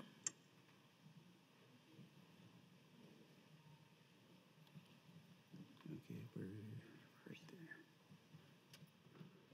Senator Wishart. Voting no, Senator Williams. Voting no, Senator Wayne. Senator Walls. Voting no, Senator Vargas. Voting no, Senator Stinner. Senator Slama. Voting no, Senator Scheer. Voting no, Senator Quick. Voting no, Senator Pansing Brooks. Voting no, Senator Merman. Voting no, Senator Mosier. Voting no, Senator Morfeld. Voting no, Senator McDonald. Voting no, Senator McAllister. Senator Lowe. Voting no, Senator Linehan. Voting no, Senator Lindstrom. Voting no, Senator Lathrop. Voting no, Senator LeGrone. Voting no, Senator Colderman. Voting no, Senator Kolowski. Voting no, Senator Hunt. Voting no, Senator Hughes. Voting no, Senator Howard. Voting no, Senator Hilkeman. Senator Hilgers. Senator Matt Hansen. Voting no, Senator Ben Hansen. Voting no, Senator Halloran. Voting no, Senator Groney. Voting no, Senator Gregert. Voting no, Senator Geist. Voting no, Senator Friesen. Voting no, Senator Erdman. Voting no, Senator Dorn. Voting no, Senator DeBoer. Voting no, Senator Crawford. Voting no, Senator Clements. Voting no, Senator Chambers. Voting yes, Senator Kavanaugh. Voting no, Senator Breezy. Voting no, Senator Brewer. Voting no, Senator Brandt. Voting no, Senator Bostelman. Voting no, Senator Bowles. Voting no, Senator Blood. Voting no, Senator Arch. Voting no, Senator Albright. Voting no. Vote is 1A, 44 nays, Mr. President, on the motion to reconsider. Bracket motion is not adopted. Next item we'll vote on is moving LB 590 TNR. All those in favor, please vote aye. All those opposed, vote nay. Been a request for a roll call vote. A little quicker on that, Senator Chambers would have saved me from the ding. So, is this regular order or would you like reverse again? Oh, reverse order. Thanks for the suggestion. Reverse it is. Senator Wishart. Voting yes, Senator Williams. Voting yes, Senator Wayne. Voting yes, Senator Walls. Voting yes, Senator Vargas. Voting yes, Senator Stinner. Senator Slama. Voting yes, Senator Scheer. Voting yes, Senator Quick. Voting yes, Senator Pansing Brooks. Voting yes, Senator Merman. Voting yes, Senator Mosier. Voting yes, Senator Moorfeld. Voting yes, Senator McDonald. Voting yes, Senator McAllister. Senator Lowe. Voting yes, Senator Linehan. Voting yes, Senator Lindstrom. Voting yes, Senator Lathrop. Voting yes, Senator LeGrone. Voting yes, Senator Colderman. Voting yes, Senator Kolowski. Voting yes, Senator Hunt. Voting yes, Senator Hughes. Voting yes, Senator Howard. Voting yes, Senator Hilkeman. Senator Hilgers. Senator Matt Hansen. Voting yes, Senator Ben Hansen. Voting yes, Senator Halloran. Voting yes, Senator Groney. Voting yes, Senator Gregert. Voting yes, Senator Geist. Voting yes, Senator Friesen. Voting yes, Senator Erdman. Voting yes, Senator Dorn. Voting yes, Senator DeBoer. Voting yes, Senator Crawford. Voting yes, Senator Clements. Voting yes, Senator Chambers. Voting no, Senator Kavanaugh. Voting yes, Senator Breezy. Voting yes, Senator Brewer. Voting yes, Senator Brandt. Voting yes, Senator Bostelman. Voting yes, Senator Bowles. Voting yes, Senator Blood. Voting yes, Senator Arch. Voting yes, Senator Albright. Voting yes. Vote is 44 ayes, 1 nay on the motion to advance, Mr. President. LB 590 is advanced to ENR engrossing. That is the call. Next item.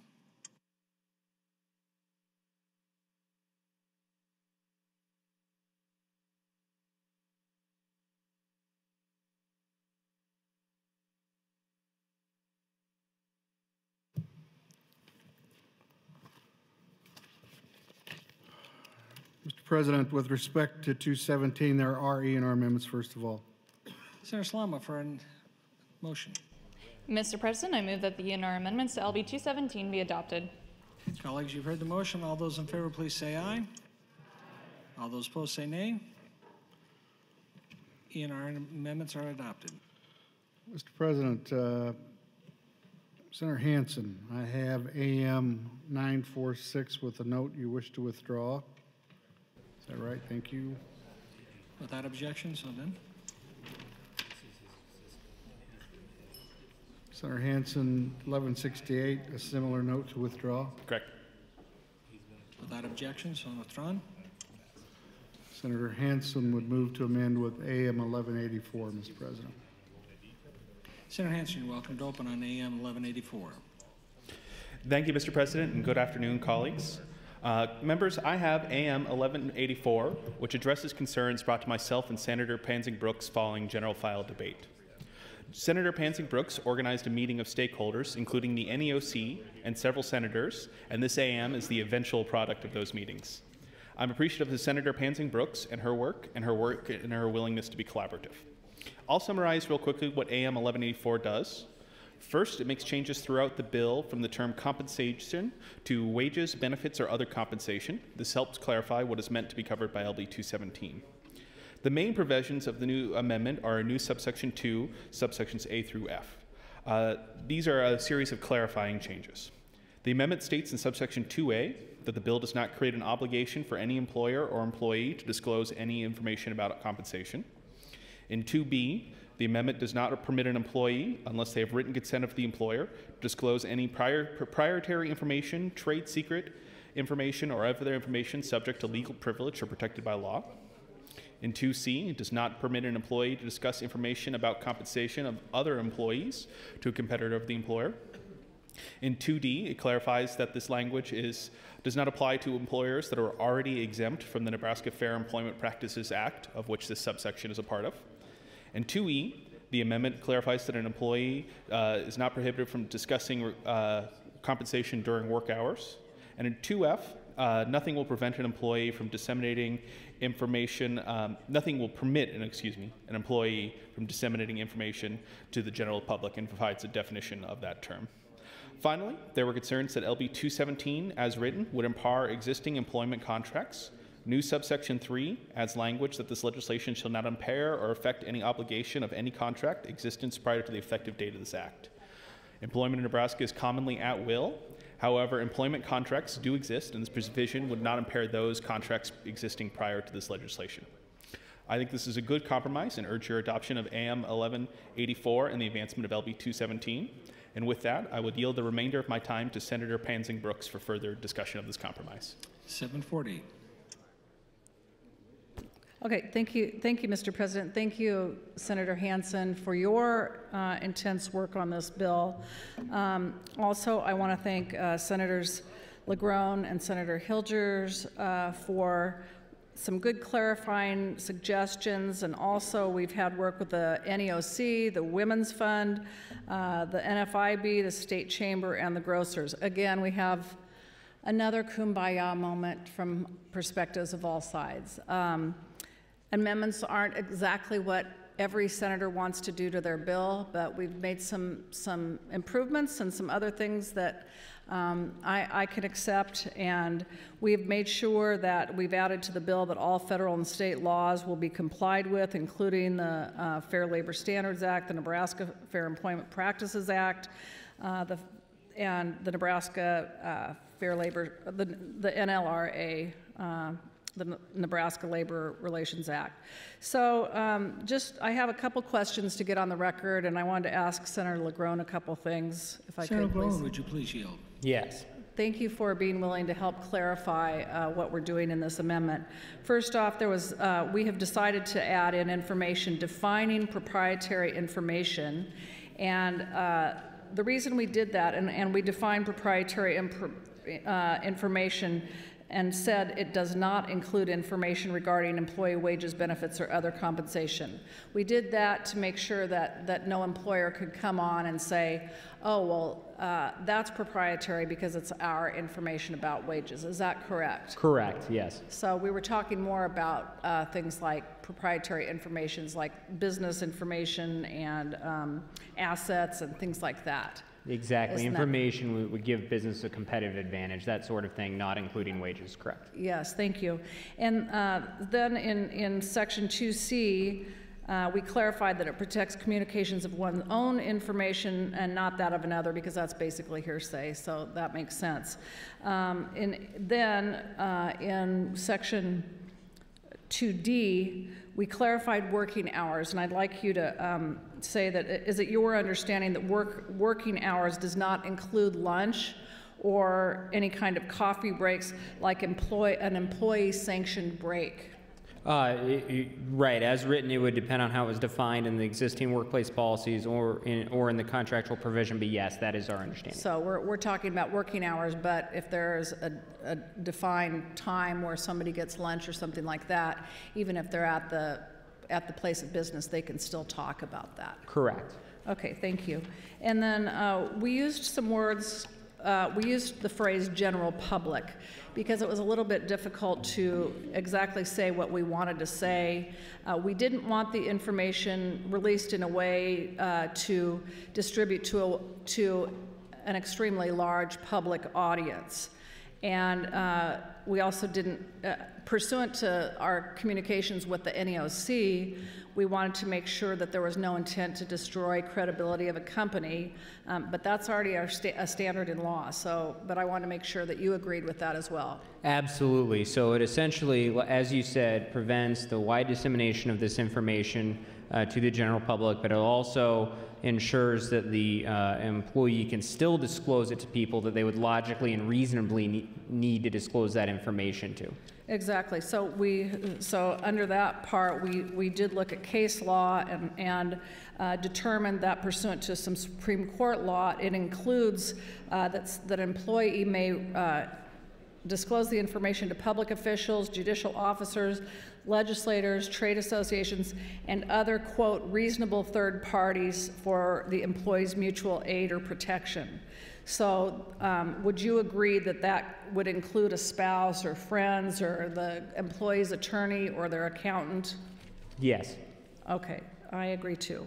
And I just want to clarify too that those activities are protected under the NLRA of federal law, sections 7 and 8. So we basically, it's protected by the NLRA and not diminished by anything this bill is doing. We're not changing federal law at all. We are not changing the powers or the protections that are set forth in federal law, of course, pursuant to this bill. So federal law reigns supreme over anything we would do in this state law. Correct. These two are consistent with one another, and I can go into, if you'd like, on my own time, I can go in more to how the two relate. But yes, I would agree with your statement.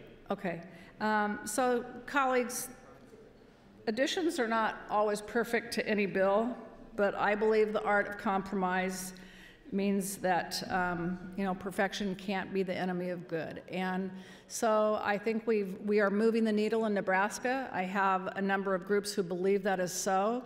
Am I moving it as far as I'd like to? No way. Or as far as the groups with whom I've been working want to move it? No. But I do believe that there is some value to moving the needle a little bit, offering protections to people like supervisors, and others. Currently, the Fair Labor Standards Act covers all employees except those who are under the Railway Labor Act, state and local government, ag laborers, and supervisors. So we're really, it's been very interesting because I've understood that the lobby, in essence, really hasn't understood, and I'm not sure everybody in this body understands the full ramifications of the Fair Labor Standards Act. People do not get to stop people from discussing their wages except for these 4 exceptions. So we're just saying we're closing that loophole. This is the bill. My original bill is the bill that Senator Fisher brought to Congress. We have tightened it a little bit to some people's dismay and to other people's happiness. So that's, I guess, what we're doing in here, making sausage. So with that, I thank, again, Senator LaGrone, Senator Hansen definitely, and his staff, and, of course, the NEOC, the Women's Fund, and all the other groups that are helping. Thank you very much. Thank you, Senator Hansen. Senator Pansy Brooks. Senator LaGrone, you're recognized. Thank you, Mr. President. And I just wanted to echo what Senator Pansy Brooks said, and I really do appreciate her willingness to work on this. This is really how I think this body is supposed to work. We agreed on a common goal. The work was just getting the language to match that goal. And so I really appreciate her work on this, Senator Hansen's work on this, the committee staff's work on this, and Senator Pansy Brooks' staff work on this, and my own staff. I think this amendment is a good compromise amendment where both sides came together and gave up a little of where their position was to accomplish the goal of filling in the exceptions to the federal rule. So just a really quick overview. Federal law essentially gives intra-business protections to most industries. There are a few industries that fall outside of that were not contemplated by the federal law. What this bill does is it extends those protections to those other industries and ensures that that information is kept to where the employees are benefited. They can share that information when appropriate, but it also can be kept private when it needs to be for legitimate purposes. So I really want to thank Senator Pansy Brooks for her work on this. With that, I encourage your support of AM 1148, and then subsequently, after that amendment is adopted, LB 217. Thank you, Mr. President. Thank you, Senator LaGrone. Senator Chambers, you're recognized. Thank you. Mr. President, members of the legislature, I would like to ask Senator M. Hansen a question, if he would respond. Senator Hansen, would you please yield? Yes, I would. Senator Hansen, you described a meeting that had occurred about this bill. Is that correct? Yes. Who decided who would attend the meeting, or was it kind of a consensus thing? There's been a series of meetings. The first meeting was organized by Senator Pansing Brooks, and I actually did not attend myself the first meeting, but my committee council did. Are you a vegetarian? No. Why were vegetarians excluded? I thought maybe you didn't go because you were a vegetarian. Why were they excluded? I don't fully understand the question. I don't know where. Well, I thought you said she had a meeting of all the steak eaters. Oh. Sorry, just stakeholders. Oh, okay. I stand corrected. Thank you, Senator Hansen. I wanted that for the record, being the defender of the downtrodden. Now, I would like to ask Senator LaGrone a question or two if he would respond. Senator LaGrone, would you please yield? Absolutely. Senator LaGrone, finish this statement if you know how to do it. Too many cooks. In the kitchen? Too many what? Too many cooks?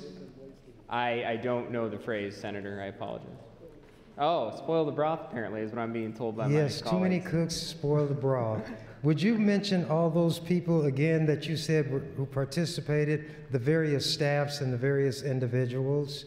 Well, the individuals in the meetings consistently were Senator Pansing Brooks, myself, Senator Hilgers was there, Senator Hansen's committee council was there. Senator Hansen was at a few of them as well, and that was the core group. We also at other times, and Senator Hilgers came, and we also had some stakeholders at various points.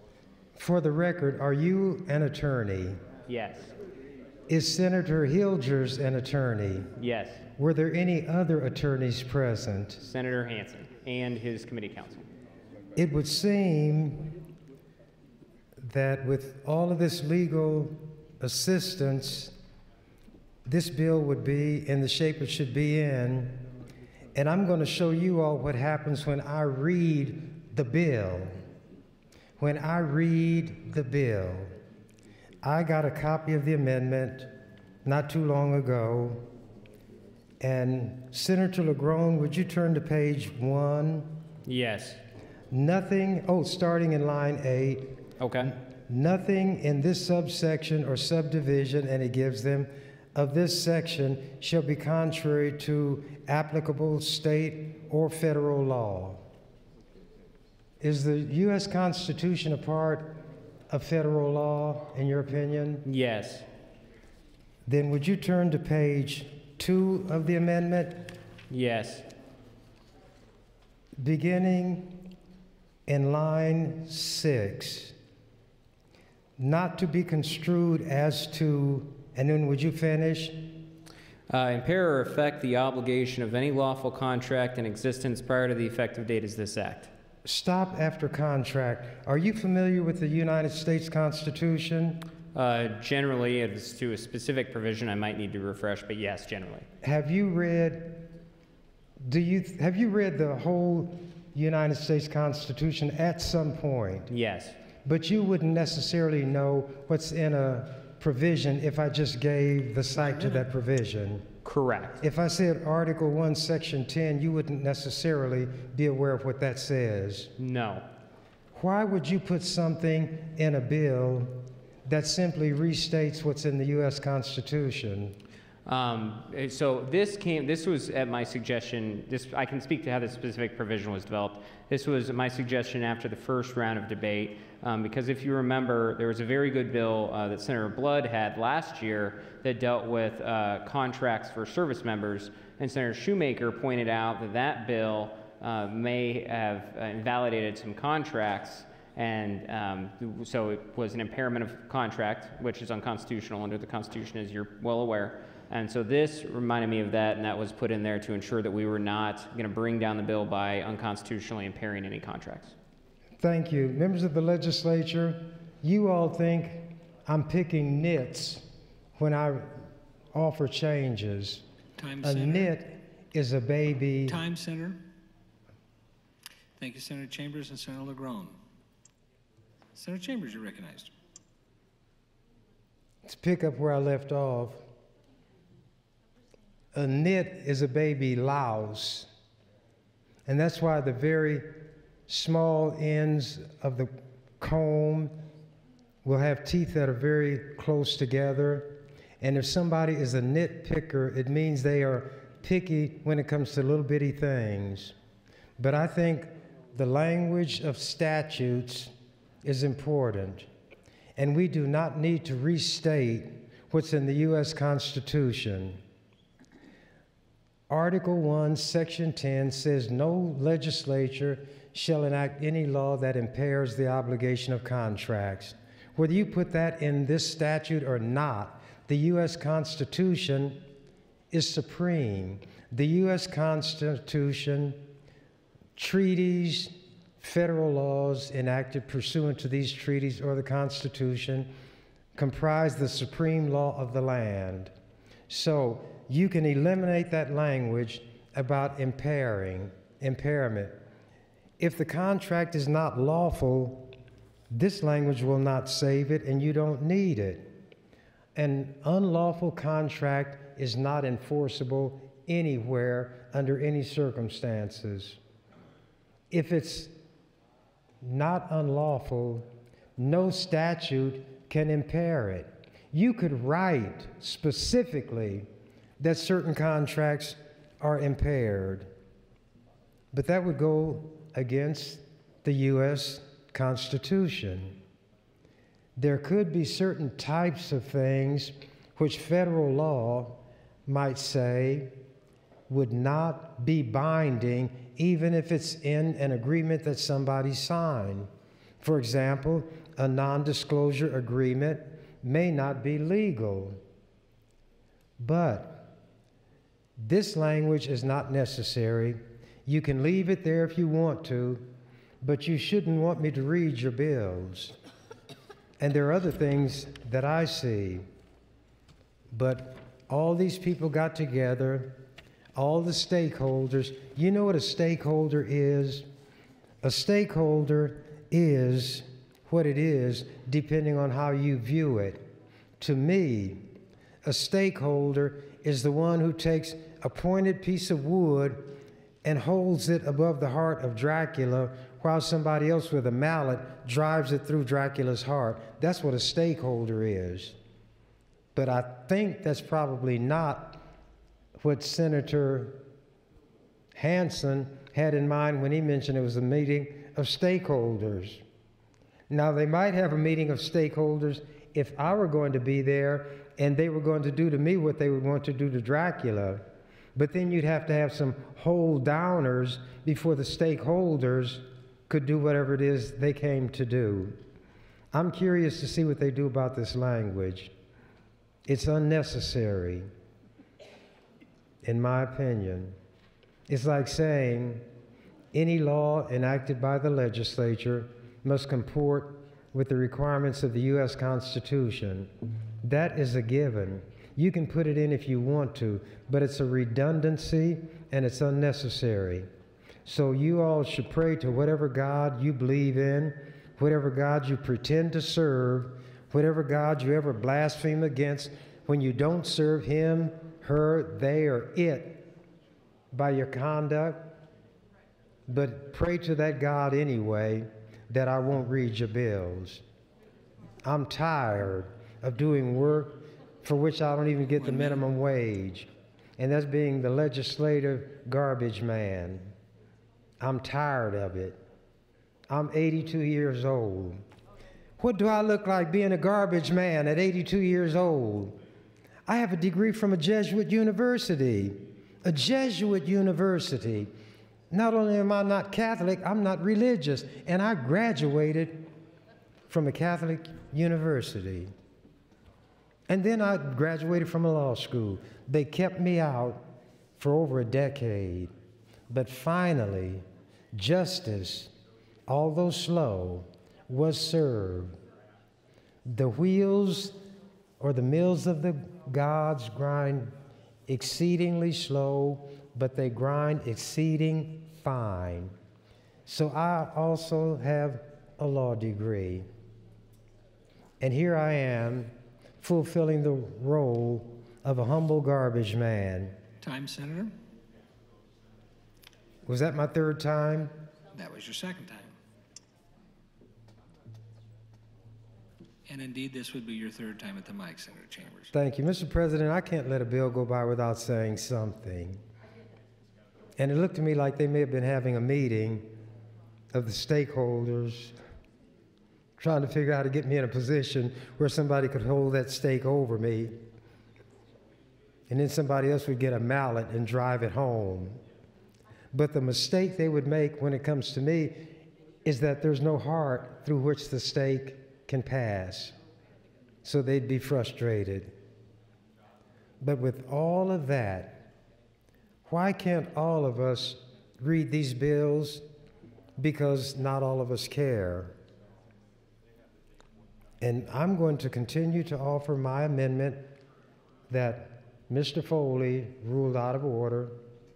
And tomorrow I'm going to deliver on my promise to show you where Mr. Foley and I had a set to verbal on the floor of this legislature by him sitting up that chair when he should not have, and injected himself into our proceedings when he shouldn't have done it. And these people sitting in this legislature went along with him. He was wrong as two left shoes, and so were they. They were voting against me. I can get you to vote against your own best interests. That's what proves I own this legislature. You belong to me. I make you behave like fools. I make you violate your own rules, even after I'd explained to you. But you dislike me so much that you will violate your own rules, just like the white people in general hate me so much they term limited everybody to get rid of one black man, and good God from glory, he came back. I'm going to get some evidence and show you all the validity of what I'm saying. Then I'm going to mock you. I'm going to ridicule you. I'm going to scorn you. And you ought to be ashamed, but you won't, because you have no shame. Hate overcomes shame. Hate is stronger than shame. And when you are afflicted by the sheep mentality, you follow, or the lemming lunacy, where you all jump off the cliff because the one in front of you did it, that's what you're going to hear from me. Now, where am I going to get that evidence? My saying it is not enough. But there are some people who are here and they saw it done. I'm going to get my pound of flesh. That's an expression from the bard, Shakespeare. Shakespeare was 46 years old when the King James Version of the Bible was completed. There is a collection of psalms, which are songs. Shakespeare was 46 years old. Look at the year when the Bible was completed. Count 46 words from the beginning and 46 words from the end. At the end of some of these songs is the word Selah. Don't count that. That's not a part of the song. Count 46 from the beginning and 46 from the end, and you'll get the surprise of your wicked life. And you should wonder, 1 minute, how in the world somebody's going to find this? What else may whoever that person is have counted in the Bible and have come up with something like this? You don't know, do you? You underestimate somebody when your hatred is so overwhelming. But I thrive on it. There was a movie which I will tell you about after this bill moves, because I think this is my third time, correct, Mr. Speaker? Is this my third time? That is correct. Thank you. I'm through. Thank you, Senator Chambers. Seeing no one else in the queue, Senator Hansen, you're welcome to close on 1184. Thank you, Mr. President, and good afternoon, colleagues. 1184 is a good compromise amendment worked on primarily by Senator Pansing Brooks, and I appreciate Senator LaGrone and Senator Hilgers for working on it. I think it improves the bill, LB 217, and I would urge your favorable vote on AM 1184 and LB 217. Thank you.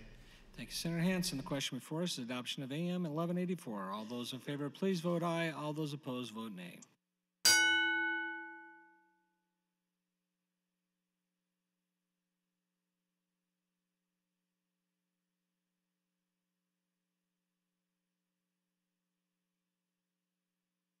Senator, I think you might want to wait just a second. All right. I don't think I do. I've worked too hard on this. Get people in here. Patty? What? Just going to wait closing. I am. Please record. 28 ayes, no nays to adopt Senator Hansen's amendment. AM 1184 is adopted. I have nothing further on the bill, Mr. President. Thank you.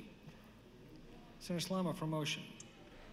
Mr. President, I move that LB 217 be advanced to ENR for engrossing. Colleagues, you've heard the motion. All those in favor, please say aye. Aye. All those opposed, nay. LB 217 is advanced to ENR engrossing. Next item, Mr. Clerk. Mr. President, Senator Salama, with respect to Legislative Bill 269, I do have ENR amendments pending. Senator Salama, motion. Mr. President, I move that the ENR amendments to LB 269 be adopted. Colleagues, you heard the motion. All those in favor, please vote aye. All those opposed, vote. All those, please say aye.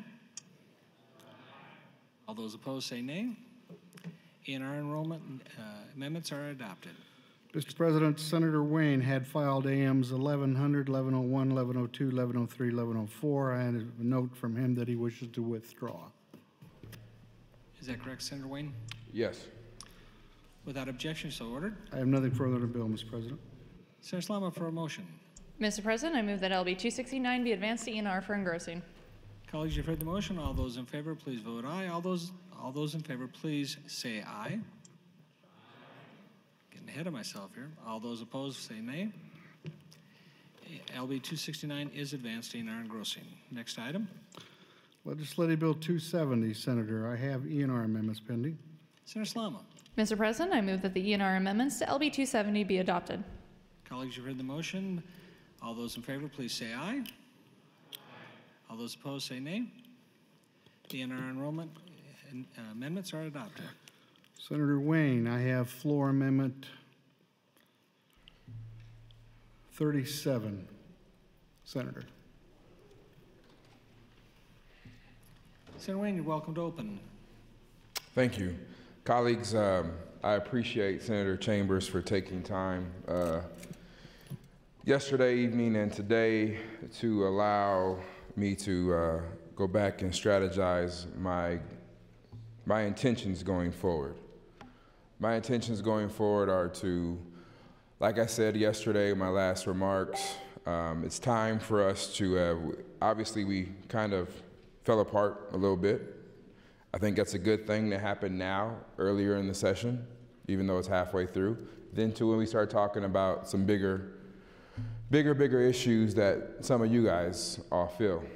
I look forward to LR 14 coming back up and having a real debate and having conversations about it.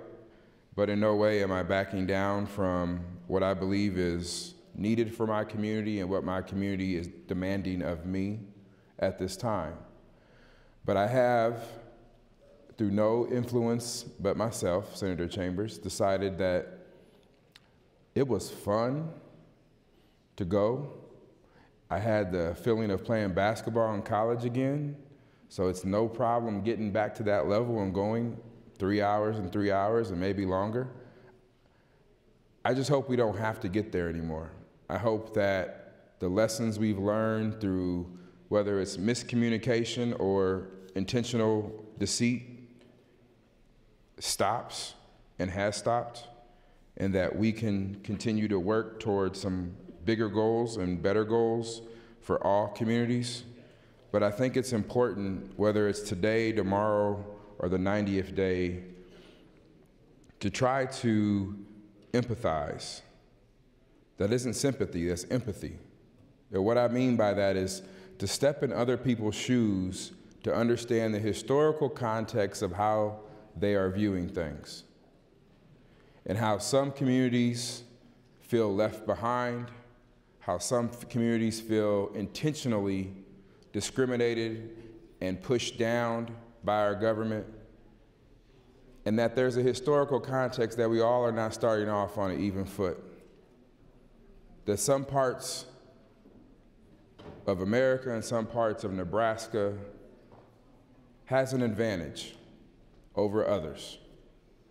And just because we're trying to even the playing field is not an assault on where you are or how you got here, but it's just a way to make sure that the people we represent have the same opportunities and the fair opportunities that you all have. So I look forward to more debate. I look forward to more conversation. And we are going to get to a point where we will disagree, and that's okay. But then we get to another point of what's most important. Because what happens is just what happened with Senator Pansy Brooks' bill. Not everybody walked away happy, but they sat down and they found a way to get there. And there's going to be times that we can't, and I recognize that. But me fighting for my community is not me fighting against you. It is me fighting for my community because for far too long, it's been neglected. So with that, I will withdraw my motion and any additional motions on this particular bill. Without objection, so ordered.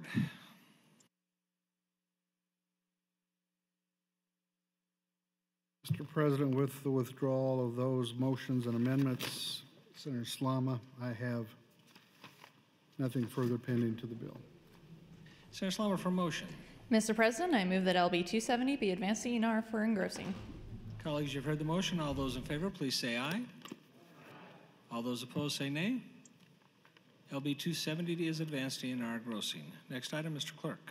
348, Senator. I have no amendments to the bill. Senator Slama for motion. Mr. President, I move that LB 348 be advanced to ENR for engrossing. Colleagues, you've heard the motion. Senator Wayne, you're recognized. Thank you, Mr. President. I'm just looking to make sure I didn't file an amendment on this one since I filed amendments on pretty much everybody. Since I didn't, that's all I have to say. Thank you. Thank you for your brevity. Seeing no one else in the queue, Senator Slama for motion. Mr. President, I move that LB 348 be advanced to ENR for engrossing. Colleagues, you've heard the motion. All those in favor, please vote. Please say aye. All those opposed, say nay. LB 348 is advanced to ENR engrossing. Next item, Mr. Clerk. Legislative Bill 409, Senator. I have no amendments to the bill. Senator Slama for a motion. Mr. President, I move that LB 409 be advanced to ENR for engrossing. Colleagues, you've heard the motion. All those in favor, please say aye. All those opposed, say nay. LB 409 is advanced to ENR engrossing. A few items, Mr. Clerk. Thank you, Mr. President. Before the body proceeds, enrollment and review reports Legislative Bill 243 and 449 on final reading. Government Committee reports Legislative Bill 98 to general file with committee amendments attached. Yep.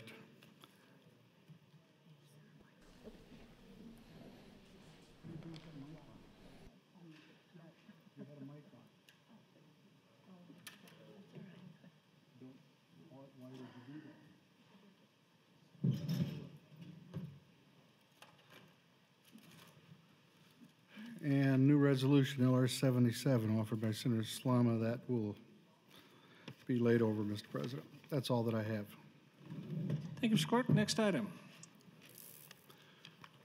Mr. President, general file, Legislative Bill 212 introduced by the Government Committee and signed by its members.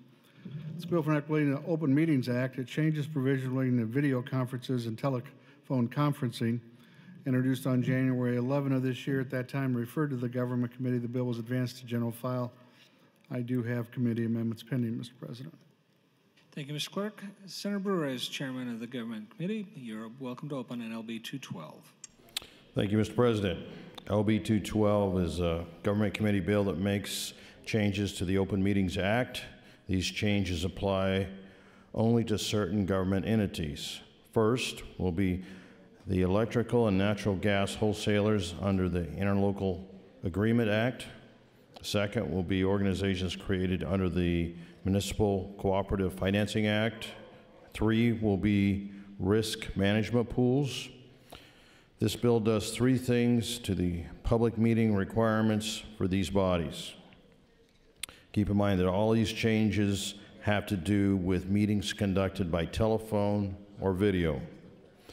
First, a non-voting stand-in could hold a public meeting site open if an actual member cannot attend. If someone is sick, this change would prevent the meeting from not being able to be conducted at all. Second, more than 50% of the meeting could be conducted with remote meetings. And the third one is the time limit for each remote meeting would not extend beyond 5 hours. Currently, it's 2 hours.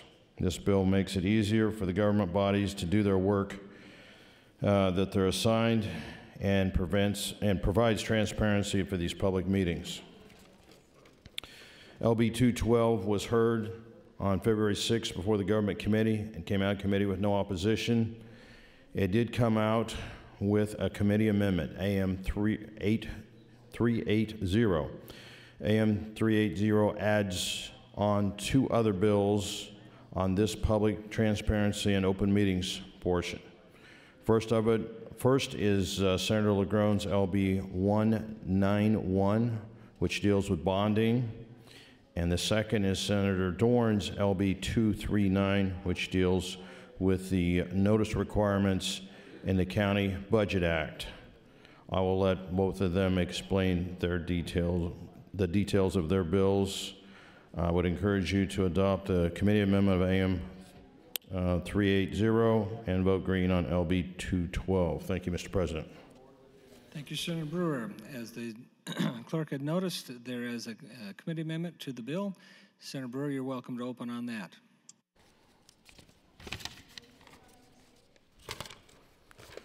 All right, AM 238. Thank you, Mr. President. No, 380. That's the second page you just read. Oh, well, we're through on AM 380 then. I went through it already. Thank you, Senator Brewer. Mr. Clerk, for a motion. Senator Chambers would move to amend the committee amendments AM 1139. Senator Chambers, you're welcome to open on AM 1139. Thank you, Mr. President, members of the legislature. I am no less determined now than I was when I first embarked upon this journey. Because I've offered this before, I don't have to go into detail about the specifics, but it comprises the precise language of the bill that Senator Hunt introduced with reference to making food stamp benefits available to people who had been locked up for certain crimes. I am presenting the form in my amendment that the green copy had to give a second chance for this body to do the right thing by undoing the wrong thing that was done. A majority of the senators voted in a principled way. I didn't touch any of their bills.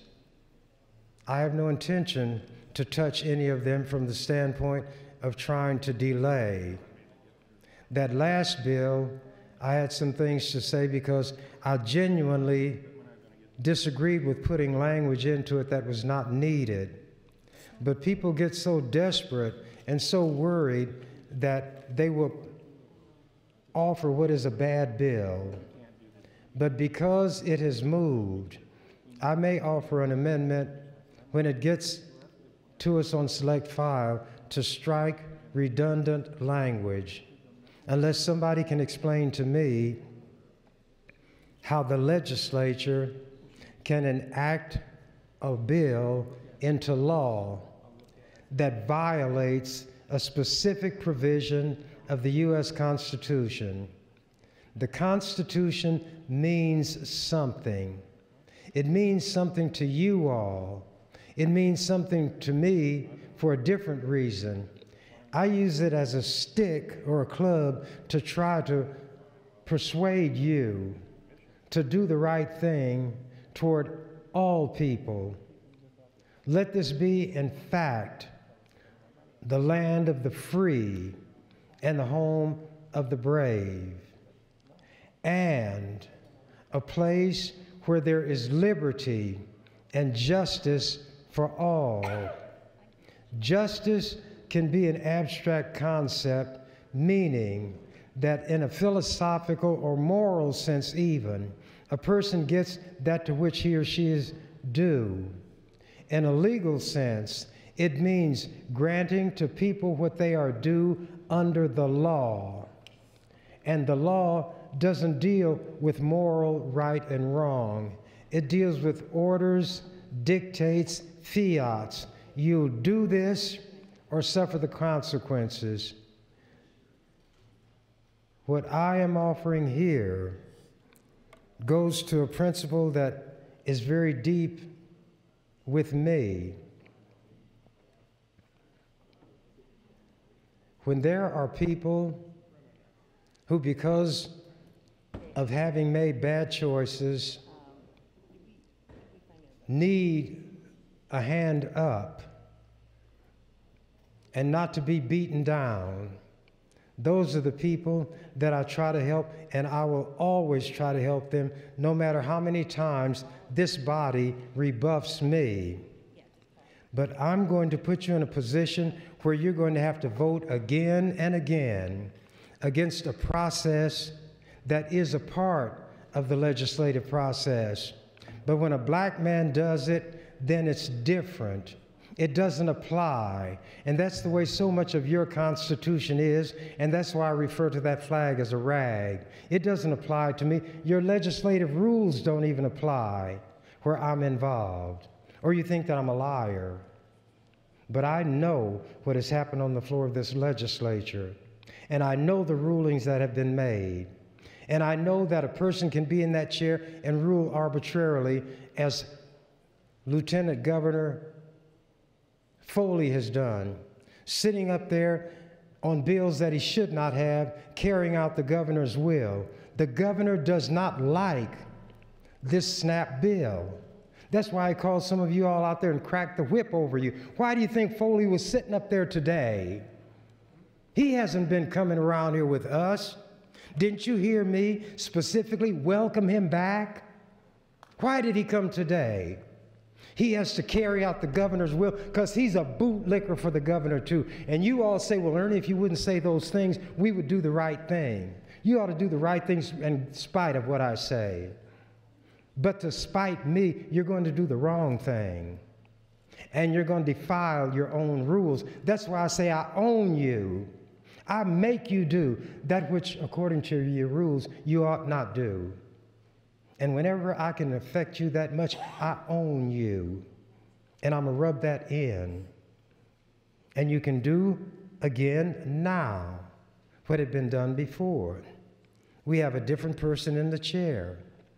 Senator Williams didn't know anything. Senator Foley had his marching orders. Well, we now have the speaker. 3 strikes, they say, and you're out. But there's additional work that I have to do because there are additional bills that I must deal with. And I will tell you the truth. I'm dealing with the introducer of those bills. Now, you can try to deal with me if you want to. I'm dealing in accord with what our rules have been interpreted to allow. The rules allow it. I have done it. But because I've done it, you all will vote against it, and I got the voting record. All of you voted against it. You weren't voting against that rule. You don't even know what it is. You were voting against me to teach me a lesson. But you cannot teach me that which I already know. It's a redundancy. It's superfluous. It's duplicative. But that's the way you all operate, because that's the level on which you operate. This motion that I'm offering, this amendment that I'm proposing, would strike all language, all the original language, and any amendments that have been added to this bill.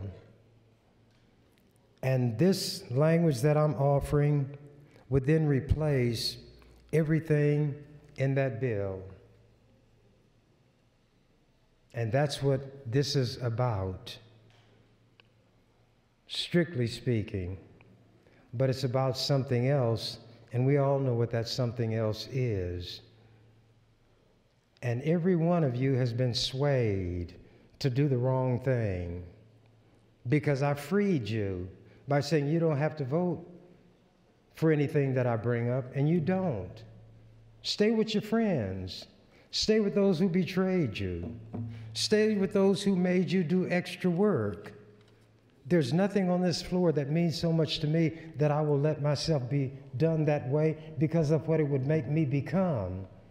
And it won't affect you that way. My standards are just too high to be in this legislature and behave other than the way that I do. If I could lower my personal standards, I could be like the rest of you all. But I do know what it is that I believe. I do know the standard that I've set on myself. And that's why I will do more as far as the proper conduct based on what I believe in than any promise of heaven would make me do or any threat of hell. They may exist, they may not. But I do know what exists. That's something inside of me that governs me and what I do. And it's why any one of you would feel reassured and more confidence if you could persuade me to be on your side on anything. Who would you most like to have on your side? I'm not bragging. Me. Who would you rather not have against you more than anybody else? Again, me.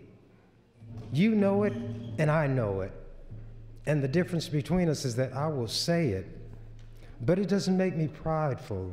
It doesn't add anything to me. I am complete in what I am right now. I don't need anybody's approval, and I will not be diminished by anybody's rejection. Senator. Thank you, Mr. President. Thank you, Senator Chambers. Senator Dorn, you're recognized.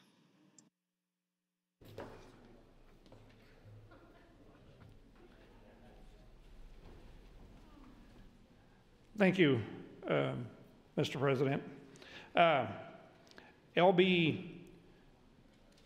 amendment here, 380, the government amendment from the committee, included a bill that I had introduced, LB 239. They put that bill into this 212 bill. LB 239 basically harmonizes provisions from the Nebraska Budget Act and the County Budget Act. Counties are subject to both acts. When the Nebraska Budget Act was revised in 2017, the County Budget Act was not changed. So LB 239, which was the original bill for this, would revise the conflicting provisions in the County Budget Act, the Budget Act, to mirror the Nebraska Budget Act. The bill would change requirements for publication of notice of budget hearings from 5 days to 4 calendar days prior to the date set for the hearing. The count would include the date of publication, but not the date of the hearing. The NACO, the county organization, brought this to me and asked me if I would introduce this bill because we had two conflicting budget acts now. We have the Nebraska Budget Act and the County Budget Acts. They were not the same. One is 5 days, one is 4 days, what this bill that I had brought forward, the 239 that now is in the government amendment 380, that incorporates this bill into there, and it basically puts those two dates the same. So if anybody had any questions about that, I sure would be glad to visit with them. Otherwise, I'll yield my time to Senator LaGrone. Senator LaGrone, 255. Thank you, Mr. President. I'll just use this and turn my light off. The committee amendment also includes my LB 191, which is the auditor's cleanup bill. It does three things. First, it changes the definition of bonds to the definition found in section 10-134 and deletes unnecessary language requiring financial instruments approved and agreed upon prior to July 1999. It also codifies that a government unit may exceed the allowable growth percentage for a period of 1 year if approved by voters at a meeting. This is to clean up confusion regarding governmental units with biennial budgets who asked the state auditor if a single vote could approve a budget increase twice, one for each year, and the auditors always interpret that as needing a separate vote for each increase, and so this gets rid of the ambiguity in the statute and simply codifies the auditor's interpretation. Finally, LB 191, again included in AM 380, changes the days of publication prior to a budget hearing from 5 days to 4 days and defines them as 4 calendar days that shall include the day of the publication but not the day of the hearing. Thank you, Mr. President. Thank you, Senator Dorn and Senator LaGrone. Seeing no one in the queue, Senator Chambers, you're welcome to close on AM 1139. Now, Mr. Chairman, members of the legislature, this is the way it should have been done every time. The amendment can be offered. That doesn't mean it will be adopted. Of course, I think that it should be, but my feelings are not hurt if it's not. But so that it's clear what is happening here, if you adopt my amendment, it will strike everything which currently is in the bill. All that will be left is the number 212. And under that number will be the amendment that I'm offering. I don't want to deceive anybody. I have a reason for doing this. Those who voted against this bill that I'm using as an amendment to the government committee bill, those who voted against it in its amended form certainly are not going to vote for it in this form, which does not have that so-called compromised amendment. I had pointed out that my intention is to take time. What those other people who call themselves senators led me to do was to take a lot more time than would have been taken had my amendment been entertained and voted on one way or the other. You could have voted it down, and that would have been the end of it.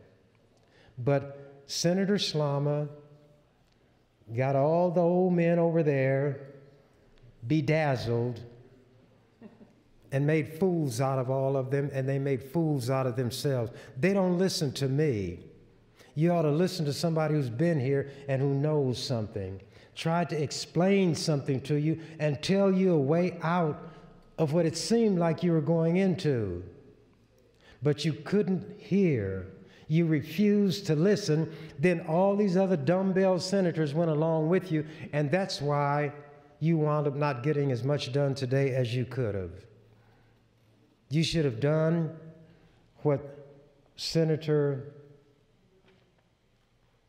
well, by being a committee bill, I guess all of them, but Senator Brewer is the one in charge of it.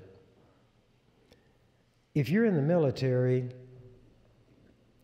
and you can eliminate an enemy's ability to harm you, you do the minimum that which will cost you the minimum in person, power, and materiel. You wouldn't shoot somebody, well, when I was in using M1, you all don't know what that is, but anyway, whatever you use now, a single shot would kill the person. All the people in the company don't run up and stand over that person and empty their weapons just because they can, and that person was designated the enemy. When that person can no longer do harm, you have neutralized the enemy. And that's what you're trying to do. It's why if you can capture a group of living combatants, you're not allowed under the law of war without violating it to kill all of them once they have surrendered or you've taken them captive. That's a war crime. On this floor, you need to learn how to listen, but you can't because your hatred deafens you and blinds you. The mere offering of an amendment does not guarantee its acceptance. Let the vote be taken. Even if a motion is made to reconsider, that's 2 items. But when you think you're smart, then you open the way for numerous motions, reconsiderations, and all the rest, trying to teach you, because I've told you, experience is the best teacher, and some will have no other. Thank you, Mr. President. Thank you, Senator Chambers. The question before us is adoption of AM 1139. All those in favor, please vote aye. All those opposed, vote nay.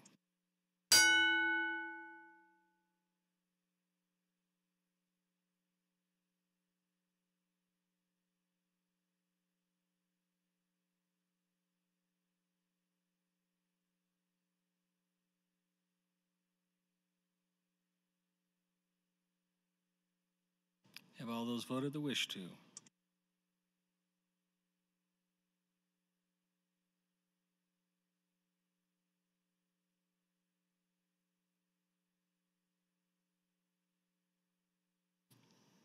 Senator Wisher, for what purpose do you rise? So noted. Please record. 1A, 27 nays, Mr. President, on the adoption of the amendment. AM 1139 is not approved. Going back to AM 380, Senator Chambers. Mr. President, members of the legislature, now was that so painful? You don't listen. You don't pay attention. Do you think that Senator Brewer was not here and heard all that silliness that Senator Slama got all you old men to go into? Usually I call you whippersnappers, but in this case you're old men. You don't pay attention. And you can make this a better session, or you can make it a bitter session. Now, there are other bills on this agenda that I will attempt to offer my amendment, and we'll see what happens. Now, probably all of them are lucky that Senator Slama is not here to give them the double whammy look. I know it's going through your old minds, your old fogies. When was there ever a time when a man old enough to be their daddy can call them old? And it be true. There are people on this floor older than I am, and I'm closer to 100 than I am to 60.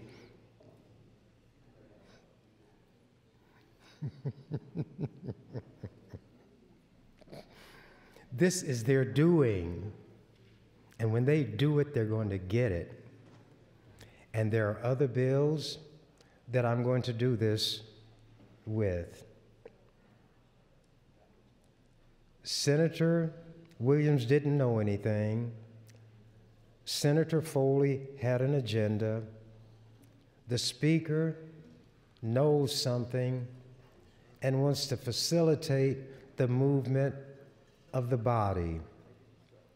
There will come points before this session is over when I will help the speaker facilitate handling a log jam smoother than otherwise would be the case.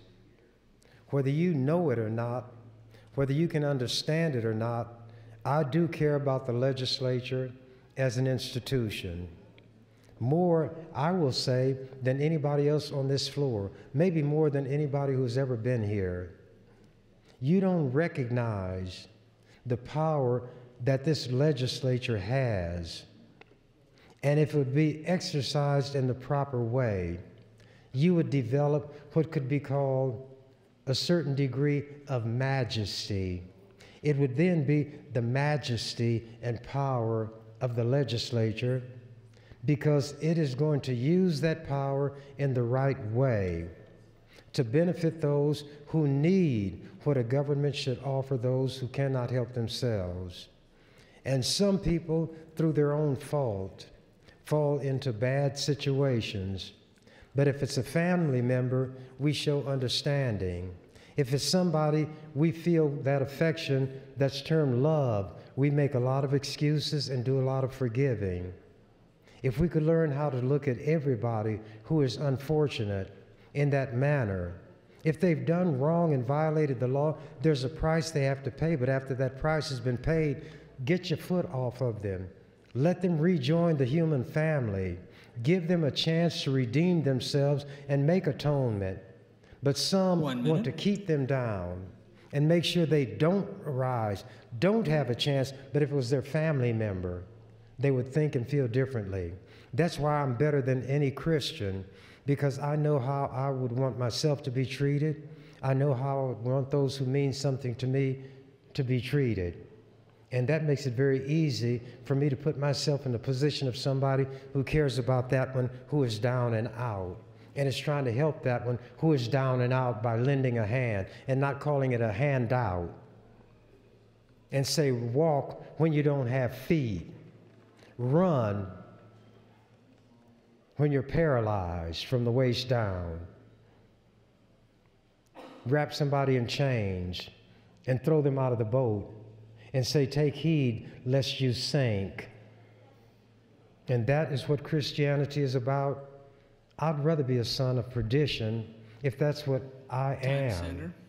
It doesn't matter to me what anybody Time, labels Senator. me. Thank you, Mr. President. Thank you, Senator Chambers. Seeing no one in the queue, Senator Brewer, you're welcome to close on AM 380. Thank you, Mr. President. Just to say, as a quick reminder, the original bill, LB 212, was simply making changes to the Open Meetings Act. AM 380 was a combination of two bills, LB 191 and LB 239. I would ask for your green vote on AM 380. Thank you, Mr. President. Thank you, Senator Brewer. Question before us, adoption of AM 380. All those in favor, please vote aye. All those opposed, vote nay.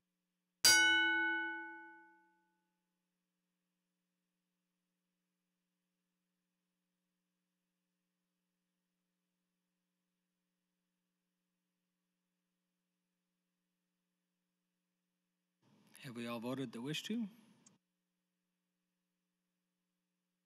Please record. 34 ayes, no nays on adoption of committee amendments. AM 380 is adopted. Seeing no one in the queue, Senator Brewer, you're welcome to close on LB 212. Thank you, Mr. President.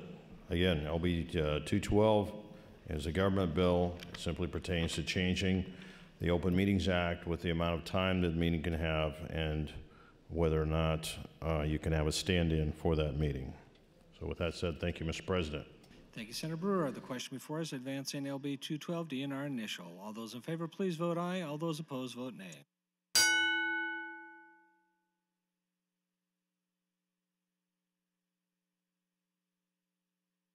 Please record. 34 ayes, no nays, Mr. President, on the advancement of LB 212. LB 212 is advanced DNR initial. Senator Blood, or excuse me, Mr. Clerk, next item. Mr. President, the next bill is LB 15, offered by Senator Blood. It's a bill for an equity in insurance, adopts the Children of Nebraska Hearing Aid Act, introduced on January 10, referred to the Banking, Commerce, and Insurance Committee. Bill is advanced to general file. There are committee amendments pending. Thank you, Mr. Clerk. Senator Blood, you're welcome to open on LB 15. Thank you, Mr. Speaker. Fellow senators, friends all, today I finally rise to bring forward LB 15, the Children of Nebraska Hearing Aid Act. First, I would like to thank the Speaker for designating this as one of his priority bills. Hearing empowers us and helps us lead our everyday lives without limitations. It provides us the ability to socialize, work, and communicate. It allows us to stay connected to the outside world and keeps us safe by warning us of potential danger. With a price tag of $1,500 to $3,000 apiece, a hearing aid is a device that many cannot afford, and families are surprised when their health insurance in Nebraska does not cover that expense, as it is considered elective. While researching this bill over the summer, it became very clear that the reasons for the lack of coverage vary according to who you ask. An insurance company may feel this is elective, but for a deaf child, hearing aids are a lifeline. Without the ability to hear, a child's quality of life can drop dramatically. Children with hearing loss can become isolated and have trouble engaging in life, have issues in learning with language and other important skills that help them become part of their communities here in Nebraska. So the elephant in the room asks all of us, how can you expect a child to be properly educated, learn language and social skills if they can't hear? Some of you may say through sign language, because there's a common misconception in the hearing community that American Sign Language is a derivative of English and therefore not a language by itself. However, the truth is that American Sign Language originated independently of English linguistic influence and is, in fact, its own language with its own set of rules. In Nebraska, it's calculated on average that 69 children per year meet the requirement for hearing aids. When you break down the numbers of who may be covered by Medicaid, participate in the Hear You program, or are uninsured, you're really speaking about a small handful of children under age 18 that this bill applies to each year.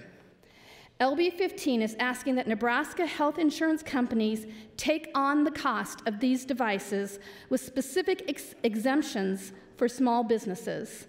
I included this exemption because we certainly don't want to burden the members of those plans with increased premiums. This act will result in each child receiving coverage for each ear affected by hearing impairment and include a hearing aid purchase from licensed audiologists and costs related to dispensing and repairing such hearing aid. Evaluation for a hearing aid, fitting of a hearing aid, programming of a hearing aid, probe microphone measurements for verification that hearing aid gain and output meets the prescribed targets, follow-up adjustments, ear mold impressions, ear molds, auditory rehabilitation, and training, all on a continual basis to the extent that benefits paid for such items and services during the immediately preceding 48-month period have not exceeded $3,000. 19 years ago, this body decided to pass LB 950, which was universal newborn hearing legislation. Starting December 1st, 2003, all Nebraska birthing facilities began including hearing screening as part of their standard care for newborns. With LB 15, we are taking those efforts to what I believe should have been the next step in the process for Nebraska's children well over a decade ago, when LB 950 was initially passed by this body. I have been truly touched by the bipartisan support this body has shown for this important bill, and I'm actually sad that many people are not in the chambers that have co-sponsored. I believe it gives a positive message that when it comes to caring for the future of Nebraska's children, we really can come together to move a bill forward. I'd also like to thank our state's health insurance companies that were willing to work with me last year so I could better craft and recraft the language that brought us to middle ground in today's version. I will point out that I support the upcoming committee amendment as I requested the language change at the hearing. And with that, I ask you that you please support LB 15 by enthusiastically pushing your green button to move this bill through the process. And I thank you, Mr. President. Thank you, Senator Blood. Senator Williams, as chairman of the Banking and Insurance Committee, you're welcome to open on the amendment. Thank you, Mr. President, and thank you, Senator Blood, for bringing this. The committee amendments to our AM 410 were offered by Senator Blood during her testimony at the hearing for LB 15. The bill as introduced would provide that a hearing impairment must be diagnosed by a licensed audiologist. AM 410 would provide that the impairment must be diagnosed by an otolaryngologist, if I could say that 4 times quickly, with an auditory assessment completed by a licensed audiologist. The bill as introduced would provide that a hearing aid purchased from a licensed audiologist is covered. AM 410 would further require a medical clearance from an otolaryngologist prior to the hearing aid being covered. I would urge the adoption of the committee amendment, AM 410, and the advancement of LB 15. This was heard in Banking Committee on March 4th and was voted out with no negative votes. Thank you, Mr. President.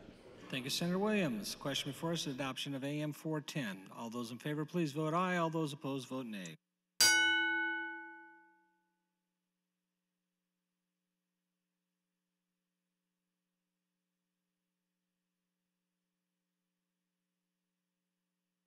Please record.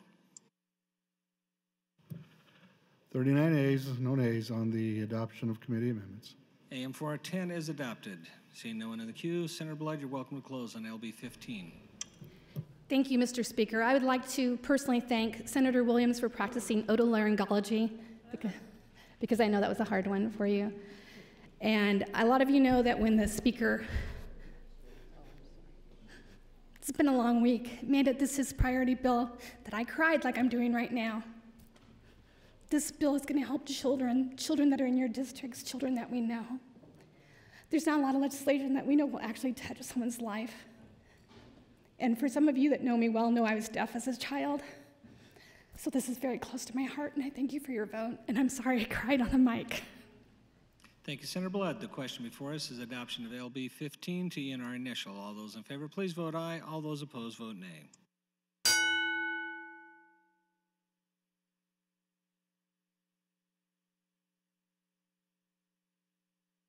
Have all voted the wish to? Please record. 39 ayes, no nays on adoption of the motion to advance the bill to ENR initial, Mr. President. LB 15 is advanced to ENR initial. Mr. Clerk. Mr. President, an amendment to be printed, Senator Coulterman in LB 316. Senator Brewer would like to have his name in LB 681. Senator Coulterman would move to adjourn the body until Thursday, April 4 at 9 o'clock a.m. Colleagues, you've heard the motion. All those in favor, please say aye. Aye. All those opposed say nay. We are adjourned.